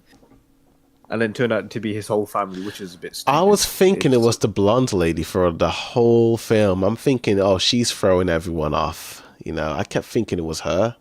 Yeah, I thought that would be a red herring, so I stayed away from it. Okay. But no, it This wasn't. one was pretty sick, like Ghostface with a shotgun. That's Yeah, sick. that was sick. And the beginning scene as well was also like really interesting where it's the guy who dies is actually a killer and he gets killed by another ghost face. It's good stuff. Oh yeah, He's the guy from Spider-Man, the bully character, yeah, the Flash. the Flash guy. And Flash then Thompson. then Scream 7. I'll be honest, I think this might be one of the worst movies of the franchise. It's not my favorite. It's 500K. Would you pay 500K to rewrite this? 500K. If someone paid Yeah. me 500K, I would rewrite it. It it's weird. It's a weird movie because knowing the behind the scenes now, I can see why it's pretty messy. It's like somebody broke a glass and they're just trying to put it back together with sellotape. You know, it's okay, but you can see the cracks. Yeah. And the AI stuff that I hear that was in the film as well. Yeah, That's the use of the AI scenes to like make people think who the killer is. It led to a very disappointing Ghostface reveal, you know. I heard like they're comparing it to like Scooby Doo type reveals where it's like, oh, this is the killer. Okay. Yeah, the killer, it was disappointing, you know. The killer was barely in the movie. It made like 1 second appearance and then they weren't in it, so people will forget who it is, you know. I will say the McKenna Grace scene was pretty insane. You know, that was a pretty insane scene. That was probably one of the better scenes of the movie. How were the kills? Yeah, the kills were probably some of the most violent kills in any of these movies. Like, I will say that. Holy. They were crazy. They were absolutely crazy. Because I thought Dewey's death was like the most brutal one. Oh, like I think some of these death scenes were mad, you know. Okay. It's just the story is a bit like, you know. I prefer the other Scream movies a bit more. I feel like this movie feels tired. It's like, okay, these movies have gone on for a long time. Because this was meant to be like a trilogy. And then let's get Neve Campbell back. It just feels like filler. You know, it's like, okay, Neve Campbell's back, another Ghostface. Yeah. You know, it's... I wasn't feeling it. It's entertaining at times, but it's just not a good Scream movie. If I was to rank them, at the bottom would be Scream 2 and 3, then it will be Scream 7. And then I would say like my top 3 favorite Scream movies are Scream 1, Scream 4, and Scream 5, I would say. I'd say top 3 for me is Scream 1, 6, 5. Okay, that's pretty good, yeah. I don't remember 4 that much, I'm going to be honest with you. I know when they revealed the killer, I was like, that didn't make any sense. Oh, that was the movie with there were these 2 dudes who were like doing the whole webcam internet sort of live stream and all that. Yes, yeah. They were in it. But yeah, that's Scream, you know. That's Scream. I'm not sure. I actually like this franchise a lot. It, you know, it's a pretty entertaining series of movies. Yeah, I did. And then it ended with a wet fart. Yeah. But going back to Scream, it's so interesting, you know, because before this movie came out, there was this whole outcry regarding Scream 7. People were boycotting it, saying that no one's going to watch this movie. But then it becomes... Well, not. I don't think they said... it was more of you shouldn't watch this movie because pro-Palestinian voices were being censored. You could say you support Israel and not be affected by it at all. But the moment you say Free Palestine, that you get fired for saying that. Yeah. Then it's a bit messed up that you support this film. That was the conversation that I was. I didn't see anything about no one's going to watch this film. It was more like you shouldn't watch this film. Oh, okay. I guess I just sort of was in a different bubble of the internet then. I wasn't really understanding why people were hating at the time until after the movie. And then I'm like, oh, okay, it's about this. But it's just interesting how, despite it, it's like no one really gave a toss about it. It's become the biggest Scream opening in the franchise. Not even the poor reviews. Yeah. When I went to the cinema to watch it, the cinema was pretty much packed. I'm like, damn.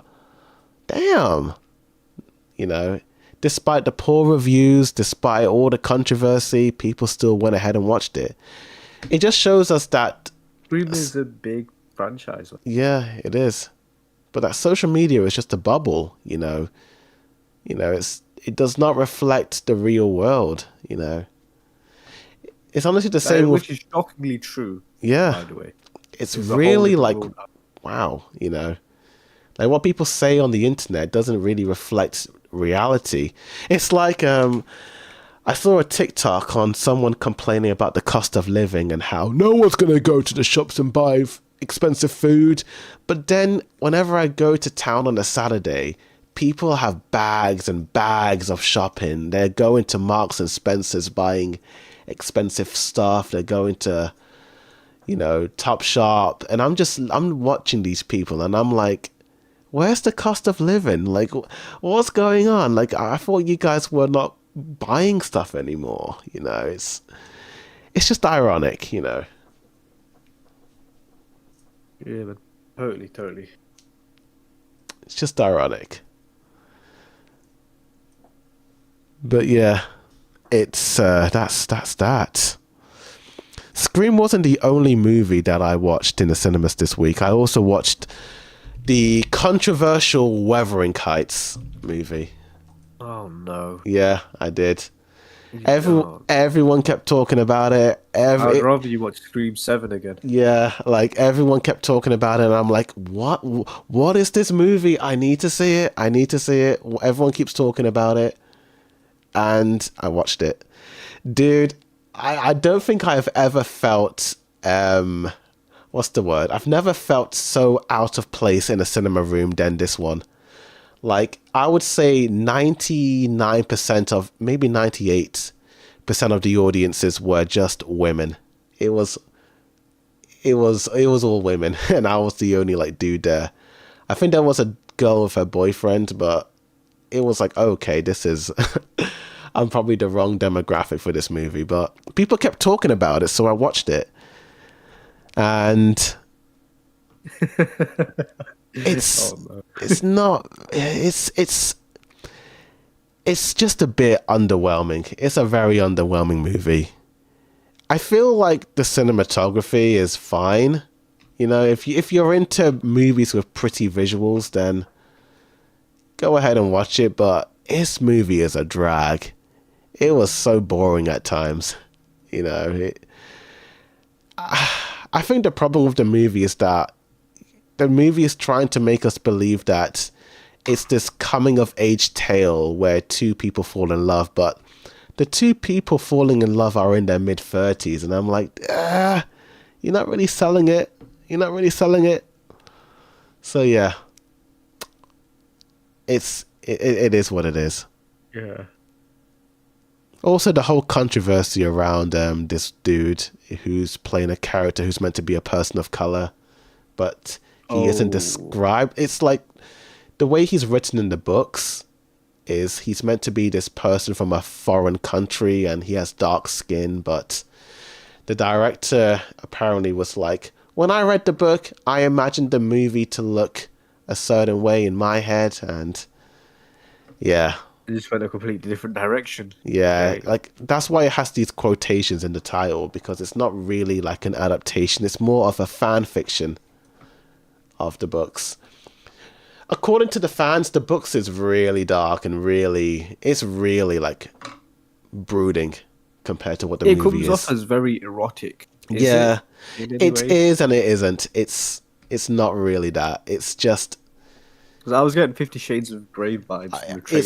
it's not that. It's they Okay. they do show those scenes, but it's just talking and walking and walking and talking, and Oh, God. it's a little bit insufferable, to watch. Like, I don't feel sorry for these characters. I mean, I did when they were kids, because the first like 20 minutes is of them as children and they're being abused, and you're like, oh man, I feel bad for these kids, But then when they get older, it's like, I don't know.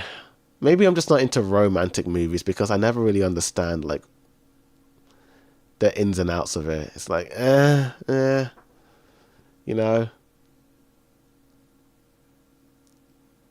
Yeah. I Not don't for think me. Definitely yeah. not for me, dude. I don't think, Yeah. Unless you are a white woman in her 20s, it's probably not for you. It's meant for a very specific demographic of people. Or if you like Margot Robbie and Jacob Elordi, then go ahead and watch it. Why But- is Jacob Beaton? I have no idea. I don't know. I hear his name a lot. I Jacob. just no idea what he's been in. He was in Frankenstein and Euphoria. Oh, that's it. Then it's definitely Euphoria. Never seen that. 100%. I might have to see that soon when the new season comes out. But this is another case of people living in a bubble, because there was a lot of controversy around it and people were mad that it wasn't like the books. But then it ended up doing well in the box office, you know. So just another one of those cases of It people is living in yeah, bubbles. just an entirely different world out there, bro, Yeah. from our space. And it kind of gets into this next topic of should we divorce ourselves from a movie source material? So, like, let's say a movie gets made from that's based on the book and they change things. Does that make the movie bad? You know, should we rate the movie for what it is instead of like how much they put in from the books? Interesting. Yeah, so like it kind of ties into like Harry Potter and like any That's what I was gonna say. sort of like Because I love adaptation. my favorite film is Goblet of Fire, and that Yeah. what you're telling me is completely different from the books. Yeah, it's I So wouldn't say it's completely different. They follow the same plot beats of like Harry has to fight three challenges in the Triwizard Tournament, and then he fights Voldemort at the end. I think the ending of Goblet of Fire is pretty much like the books, where like I think that's like the best part of the movie in my opinion.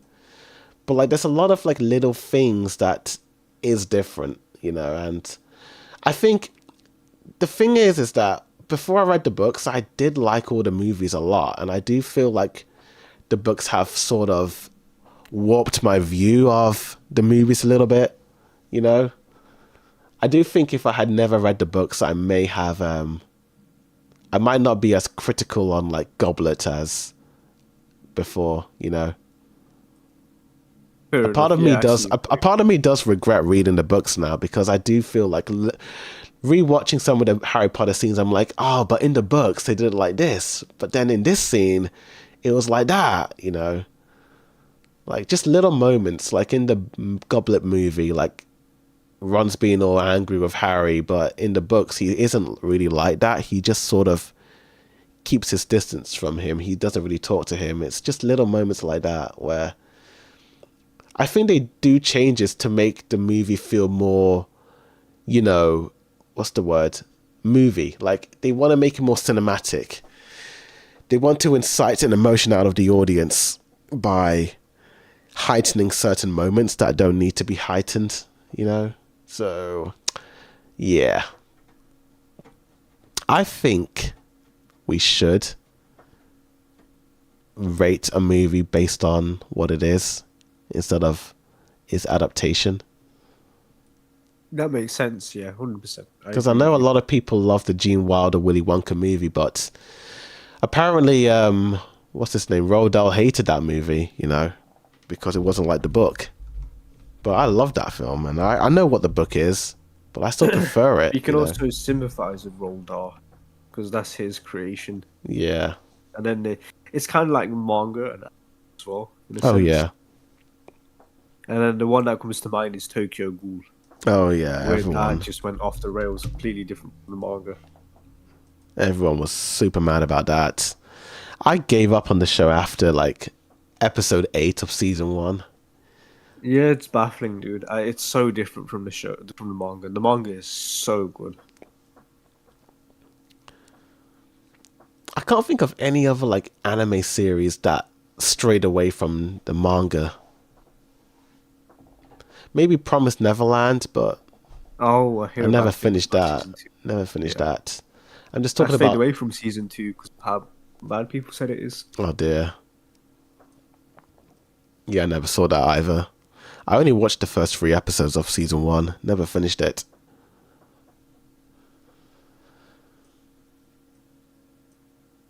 But pretty much a lot of series tend to keep to their source material.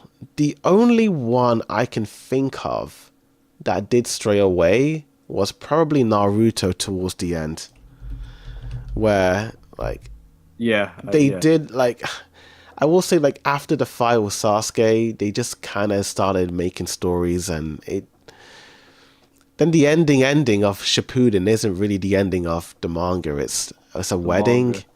You know, it's. I kind of prefer the manga ending because that was what the story was about. Naruto becoming Hokage, not Naruto marrying Hinata, who barely has anything to do in the stories. I don't know. It just felt a bit like, felt anticlimactic to me. I would agree with you, right? But if you're anime only, because a lot of people were anime only than the manga, they had that movie, like Naruto the Yeah, Last. they did. And because of that movie, it makes sense that trajectory isn't him becoming Hokage. It was him marrying her. But even Which, that, to be honest with you, dude, I like more you like him than more. him becoming Hokage, yeah. Oh, fair enough. And only reason because like his main goal for becoming Hokage was having everyone acknowledge him, but he already achieved that after Oh being a kid. yeah, because Hinata was the first one to ever acknowledge him, even before everything. Yeah, yeah, as a kid, yeah. I guess you know what, in that sense, I do kind of get that. I guess I kind of do. I just wish we got more Hinata stuff, you know. Like I just feel like Hinata was a bit of a nothing burger character after, like I don't even know, like the pain arc.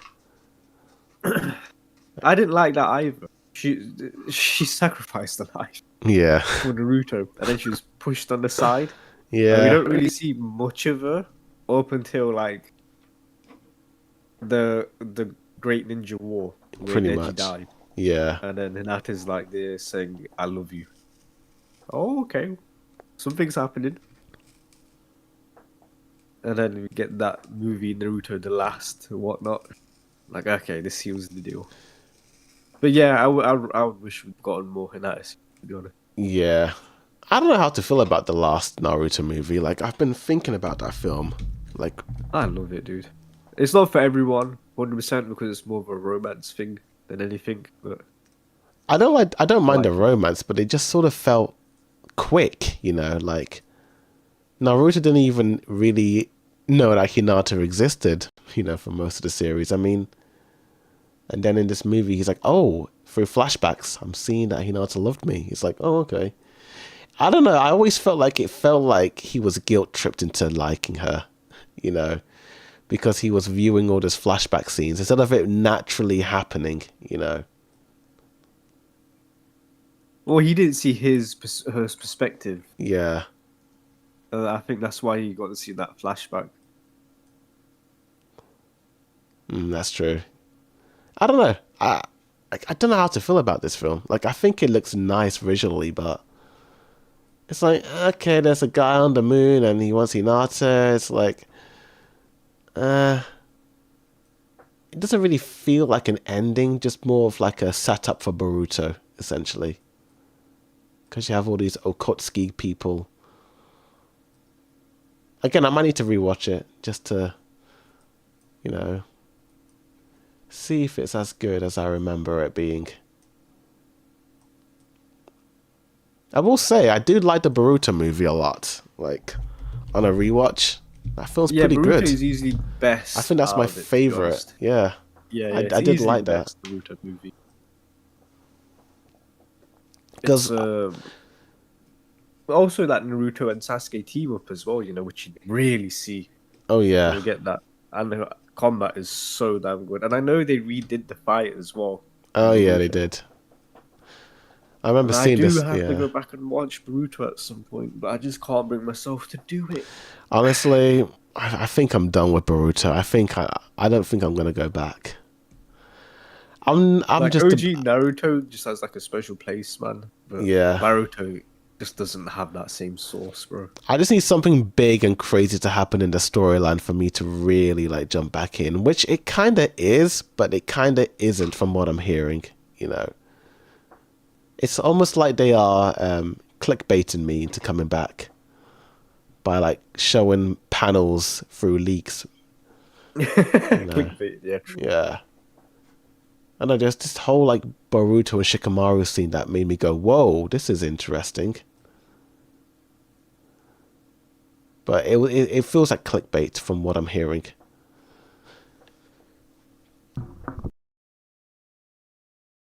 I hate the character designs, bro. It's so ugly.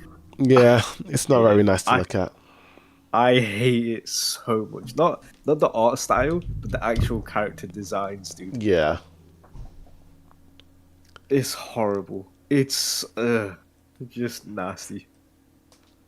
I mean, it's not Kishimoto drawing it. It's some Not other dude. It's Kishimoto like, art style as well, which doesn't yeah. help. But no one, bro, no one can. Let's be real. Kishimoto was, dude, Kishimoto, man. It was on a Read whole the other level. OG Naruto volumes, bro. Just insane. Insane quality he input into his drawing. But look at the designs. Like, look at Boruto looks ugly. His sister looks ugly. I don't even know that other dude. Who the hell is the other dude? Kawaii? Is it whatever, Kawaki? Whatever. Kawaki, the ugly dude. What is this? What are these? This ain't running Naruto. I remember watching. No, It's just ugly, dude. Yeah. And then it's fucking Sarada. What the hell happened to her? Look at, Yeah, I don't she's like a the way stripper. this artist draws the female characters in this show, especially like the kids. It makes me feel like he needs his computer checked. You know, Who is the artist? What do is you, it do you know his name? Ikimoto? Someone like that. It could be. Let me see. Here it is. Art by. God, I can't even read that. Let me have a look on Google.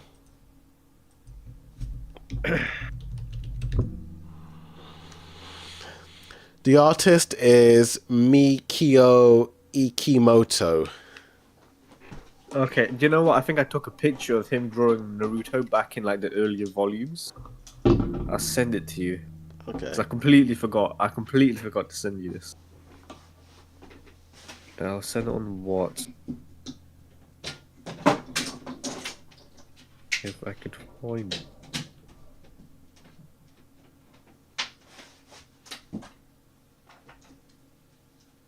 This is Ikimoto. Ikimoto is drawing of Naruto, and if you look carefully at Naruto's design and his tattoos, that's what you see in Boruto. Oh Which yeah. is just ugly. Damn. Ugly. Yeah. Ugly. I don't like the weird tattoo stuff. It's weird, man. Yeah, it's not very appealing to look at. That was like over 20 years ago, that drawing. I just kept that blue design. Bro, just change. Just stop it, man. Get rid of it. Why are you holding on to these ugly ass designs? I think he just likes it a lot. Yeah, it's weird.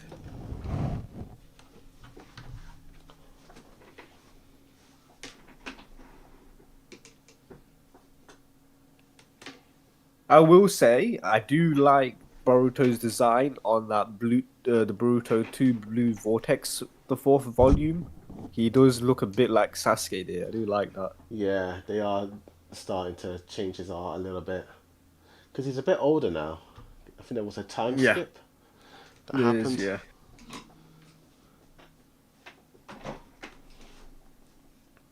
I don't really hear a lot of people talking about Boruto anymore.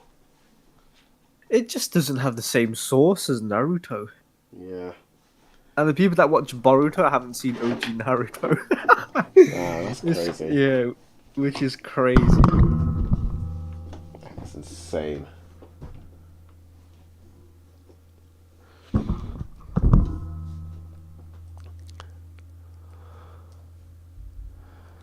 But yeah, moving on from that, let's move back to some live action news. So, everyone's favorite author, George R. R. Martin, has announced that a Game of Thrones prequel play on the Mad King will be in development. Play. And a lot of like a theater. yeah, like a theater play, yeah. And a lot of people are very annoyed by this. Interesting. Why? Because they want it on a TV? No, because they want him to finish the books. Oh, bro, didn't you, yeah? Because I remember George R. R. Martin saying he's got no motivation. Bro, let's be real. Ain't nobody reading gonna buy these books because the show's already done the damage. Let's be real. He's gonna be wasting his time writing the books. He should just write on like the. He should just continue writing other characters or expand the lore of Westeros. You know, that's what he should do. Yeah, but a lot of people do like the books, you know. And also the books are very different to the shows. Like from what I'm hearing, there are so many storylines that are happening in the books that never happened in the show. So they could end up being big in the ending for the book. You know. Yeah, that's for sure. Because I remember back in season 4, 5, they were talking about this guy called Duck, and he was like a secret Targaryen. Never shows up in the show. Yeah. And also, apparently the Caitlyn Dawn Stark. storyline was very different to the show. Yo, yes. Very different. And then there's the whole Lady Stoneheart storyline cut out. And apparently the Night King hasn't even made an appearance yet, according to some fans. Yeah, that's true. So I am curious to see what the book version is going to look like, you know. But those books are dense, so it's going to take me a while to get through them.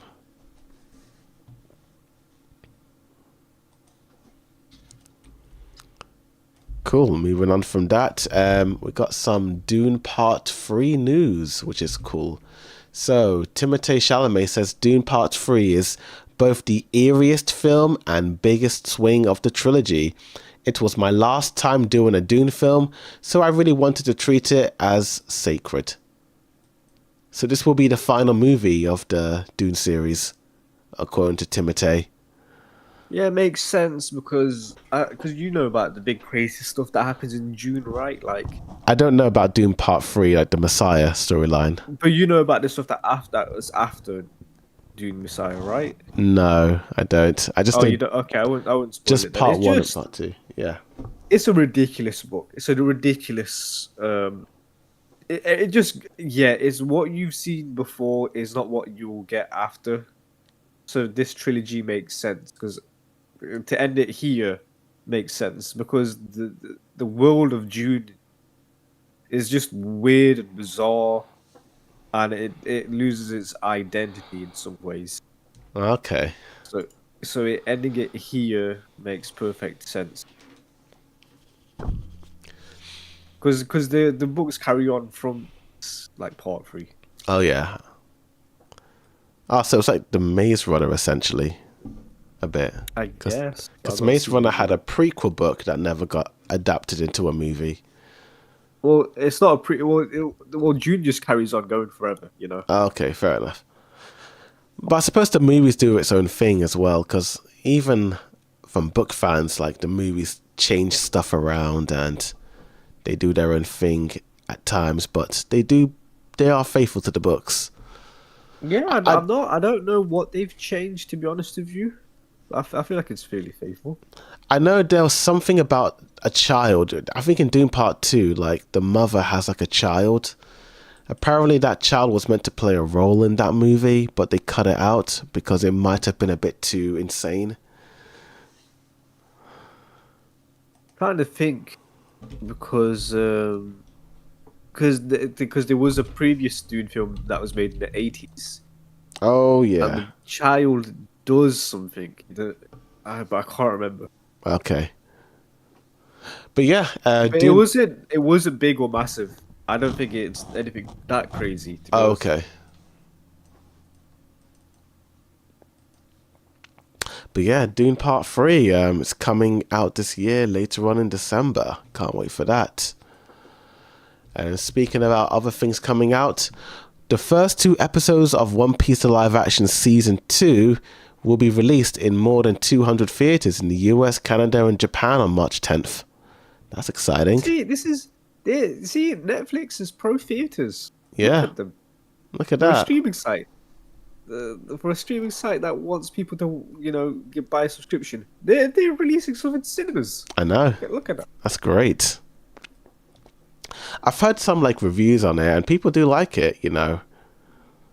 So I'm very curious. Yeah. That is very good.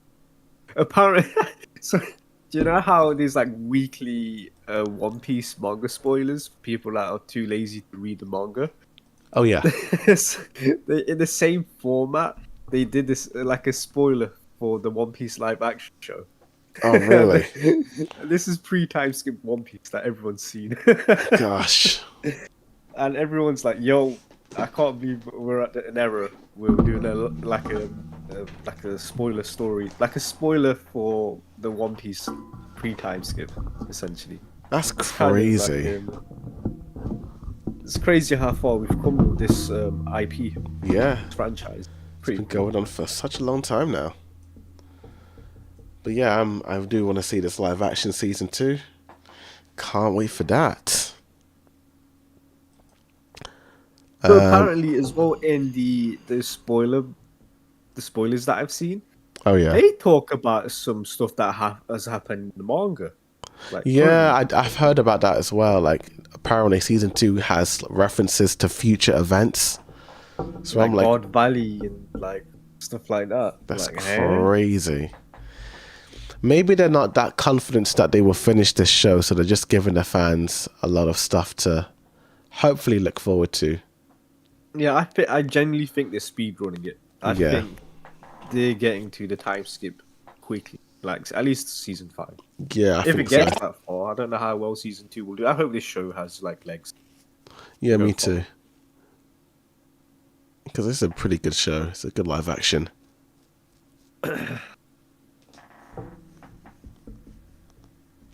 But speaking of things that are not good, we've got an update from the one and only Zack Snyder. And he has pretty much told anyone who thinks the Snyderverse is toxic to go F themselves. Oh no. The Snyderverse is not good. I don't care. I will stand on that hill. It's a disappointing mess, in my opinion. The Zack Snyderverse fandom is very toxic. It All is. you see is them just shit on James Gunn's work Yeah. on Superman. It's just crazy. It's dude. a horrible What do you mean? place. It's a horrible place. You saved their lives. It saved human lives. That's cool. But you can't excuse the part where they're toxic to other people's work. Yeah. It's a pretty it's a pretty bad fandom sometimes.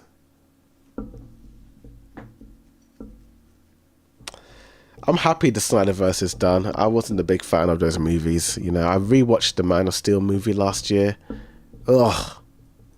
Oh dear. Such a... You know what's crazy? What's that?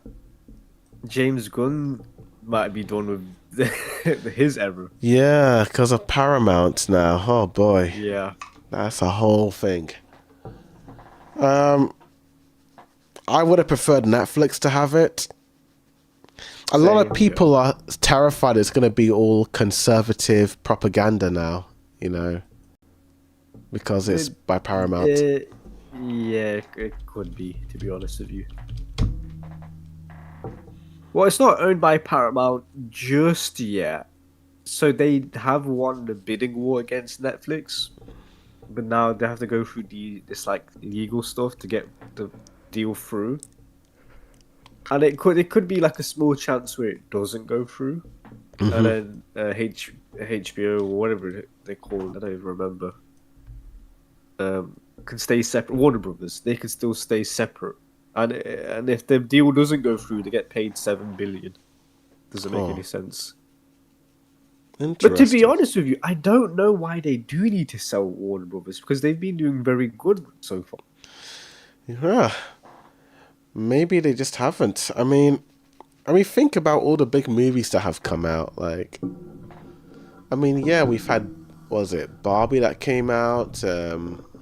What other big Warner Brother movies have been dominating the box office. But also TV shows like the Game of Thrones spin-offs, the Harry Potter show that's in the work. They're gonna have a big year for their video games in 2027, which is next year. It's very baffling that they're deciding to like sell. I don't understand. Maybe they really don't have the money. Maybe it's a situation where it looks like they're doing well, but they're pretty struggling, you know. Yeah. Maybe it was the years before, like those successes that. Also with Paramount, it's very dark because they've actually blacklisted actors as well Oh yeah, for their political takes. So it's very it's not good for a lot of people. yeah. It's not going to be a good place to work in the industry, which is a shame because Paramount was always a pretty good studio in my eyes when it came to making movies of the past. Yeah. Who did it? What did they make? They made loads. I think they were the ones that did Transformers, the Shia LaBeouf moons, Shia LaBeouf, Mission Impossible. They did. Yeah, I those recognize movies. Mission Impossible. I don't recognize anything else because, like, Warner Brothers, they're more identifiable than Paramount in my eyes. I don't even know how Paramount has made so much money. Yeah, Very strange. that's a good question. Like, but actually, yeah, Paramount's net worth, like, because this deal is like worth over 100 billion, right? The net worth of Paramount doesn't even equal to that one. It's way less. So how are they even? Is it like the help of the government purchase Warner Maybe. Brothers? It's so dumb.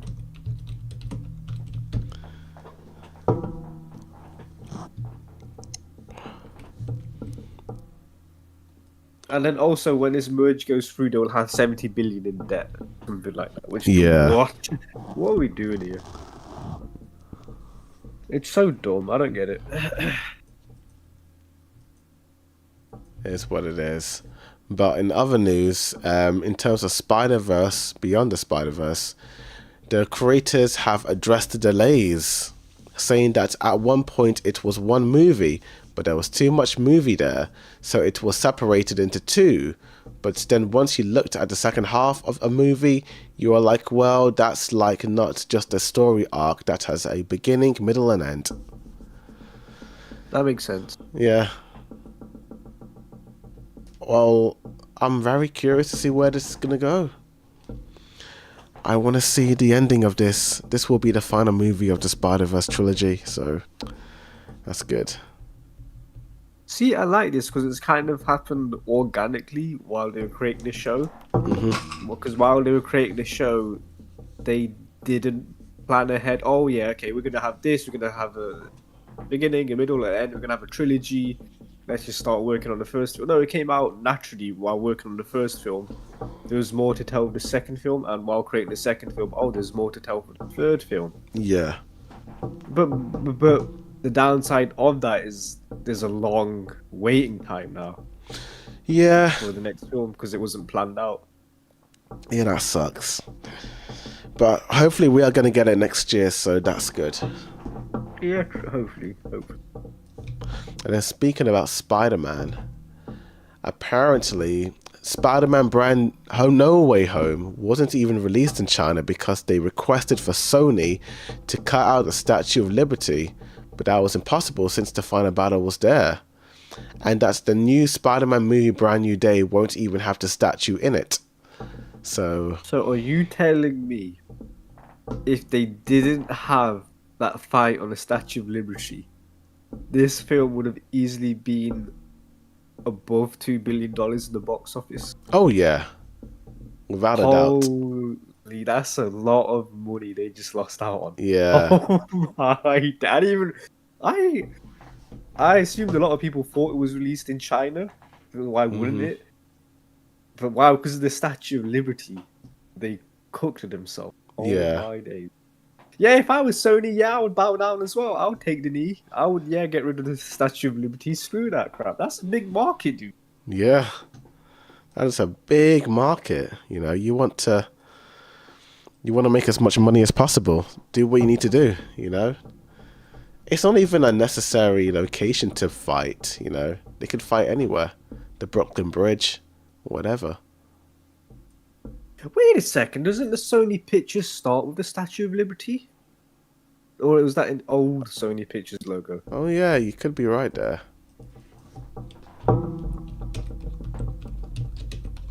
Because like the original Spider-Man films, it opens with the Statue of Liberty. It Oh, says isn't Sony that Movies. Columba? It's the Columba Oh yeah, one. Columbo. Yeah, yeah. Isn't it the same? But that is a Sony Sony owner? company. It's still part of Yeah. Sony. Yeah, that is. They could have just cut that scene out, maybe, but They I'm not too could sure. put it, yeah. Yeah. True. Interesting. Interesting. And still on the topic of the MCU, once I can find it.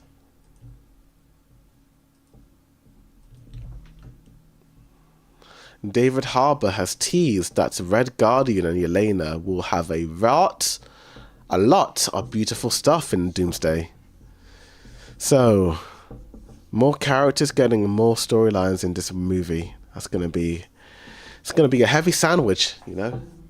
Yeah, be careful while searching for Doomsday stuff because apparently the full plot has been leaked online. Oh dear. Yeah, so just be careful. All right, I'll make sure to keep an eye out on that.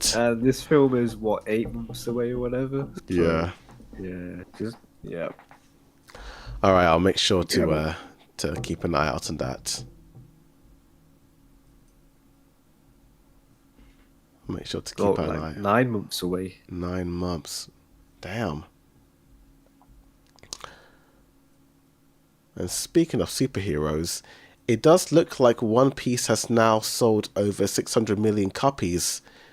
And it does appear that One Piece is about to beat Superman in terms of worldwide sales, which is pretty insane.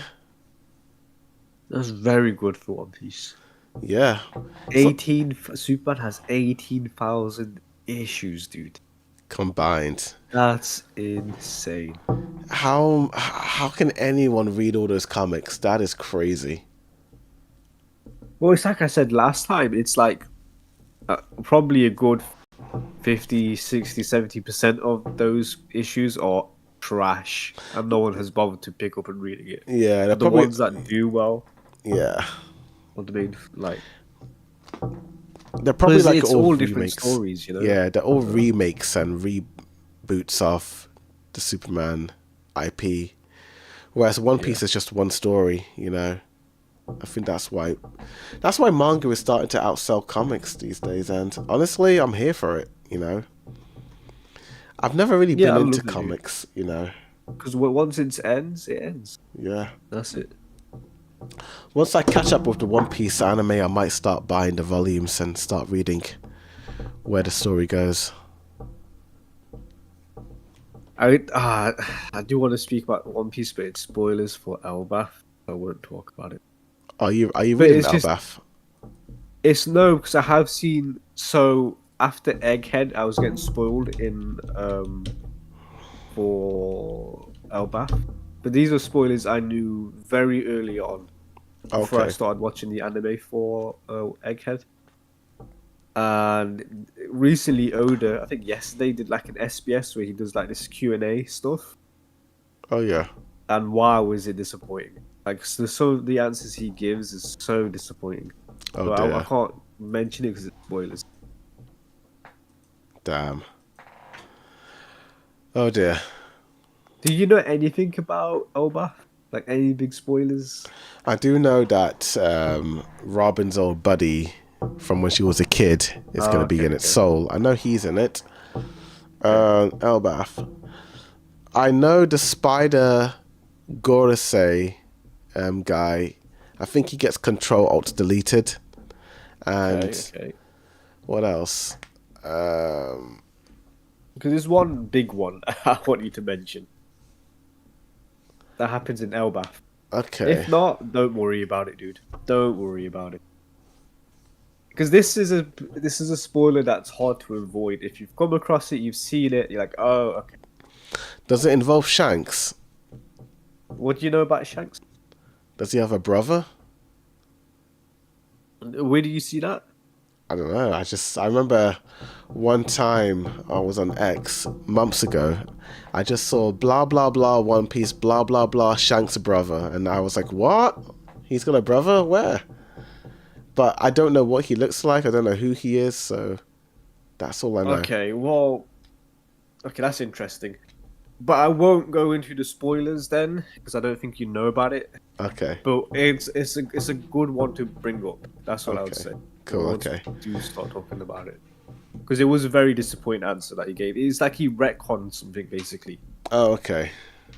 He essentially like he retconned this scenario, Oh, I and see. then he created this whole new character for that scenario. Oh, I see. Hmm. Yeah, Okay. pretty bizarre. I think after I finish Fire Force, I will jump back into the One Piece anime.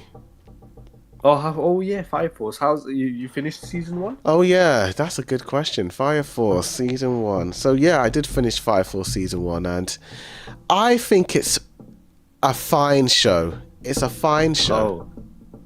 Oh. It's pretty. It started off really. I don't know how to say this, but it's both a good thing and a bad thing. So do you want like this is my opinion. It's just my opinion. Give me your opinion. I am Try one not to person. spoil it. I am one person, so my opinion might not matter, but Fire Force season 1 has this whole thing involving a specific character in the main cast.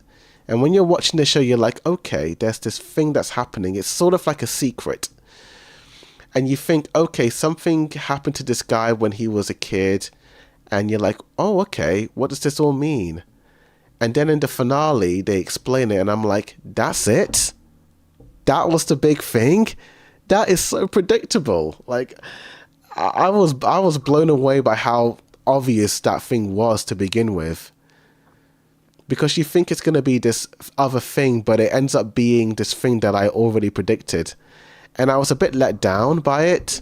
But then at the same time, I kind of like that now, because now I have no idea where the show's going to go now, because season 1 made you think that the whole show was building up to this particular moment, but then they already resolved that moment in season 1's finale. So now I'm like watching season 2 being like, where's the show going now? I have no idea, you know.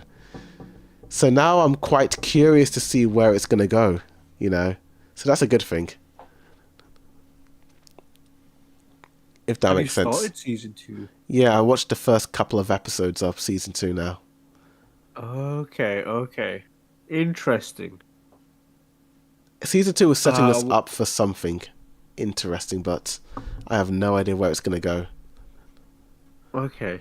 See, I want to ask questions, but I don't even know where to begin because I don't know anything about this show at all. Okay. How is the OST for season 1? OST's Did you pretty like good. it? It's pretty good, actually. You know, it's pretty boppy. You know, it's got And some does the nice tracks here and there. and does the animation hold up from the episode 1 till the last episode of season 1? Yes. Like, if we're talking the fight scenes are probably the best part about the show. You know? Like, I do Yeah. like when they kick off, it's like, whoa. You don't expect this show to have like that type of animation, but I think it looks good. Like, really good. And then lastly, I guess, does season 2 hold up the animation? Season Season 2, it looks the same to me. It's the same. That's good. Like, from what I can recall, it looks the same. Nothing has changed. All right, that's sick then. Yeah. Yeah. Okay, I genuinely can't wait to watch this series. Honestly. Yeah. I will say, I don't know if it's a bad thing. There is one issue. It's not an issue, but it's like okay, this keeps happening every now and again. There is one character who is basically a fan service character. Like, every time something happens, like she could trip on something, and then poof, all her clothes just fall off. It's like, what the heck? Dude, yes, on X, Yeah. I saw something where no context by any of this, by the way. No context, but I did remember seeing something where the creator written himself as a character into this show to be next to this fan service character. Apparently. Interesting. So yeah, and people were calling out the creator for being pervert. Yeah, because this, I don't know how old this person is though. Like, they look young, but we don't really see them in school because they are all working for this organization, you know. So it's like, I don't know, you know. They draw them as adults, but then they give them like a ridiculous age of like 15 or something Yeah, all the time. it's kind of weird. Yeah. Like this fan service character, her face does look pretty young, but I don't know how old she is. You know, she could be 18, she could be 20, she could be 14. I have no idea. And then they decide to make her 10. Oh gosh, that'd be bad. Yeah. But what yeah, the Japanese do, man. yeah. Oh gosh, but the fan service is pretty. It is pretty questionable, you know. But yeah, I will. Yeah, I recommend giving it a watch. I think it's, especially where we are now in season 2. I'm very interested to see where it all goes. You know. Okay, I'm interested. Yeah, I think once I finish this, I'll jump into One Piece, and then I'll be like, okay, let's catch up. Let's start talking Let's about catch up. Yeah, Egghead. Yeah. Absolutely. Well, I think, yeah, that's gonna be my goal. Watch this, and then watch One Piece. Then I can really give my opinions and see if it's good or not. But yeah, I think that's all the podcast topics all done this week. For now, that's a kind of a quick one. Oh yeah. I think because of JJK, I didn't really have much to say on that. So I think next week I'll have a lot more to say on that. But yeah. Fair enough. But yeah, that was a pretty good podcast. There Pretty is good. bad news as well to do with the UK that just came out while we were speaking as well. Oh, I don't really pay Gas? attention to the news. But yeah, I did hear Yeah. about the fuel. The gas prices, you hear about that? Yeah, I did hear about that. 90% increase. Golly.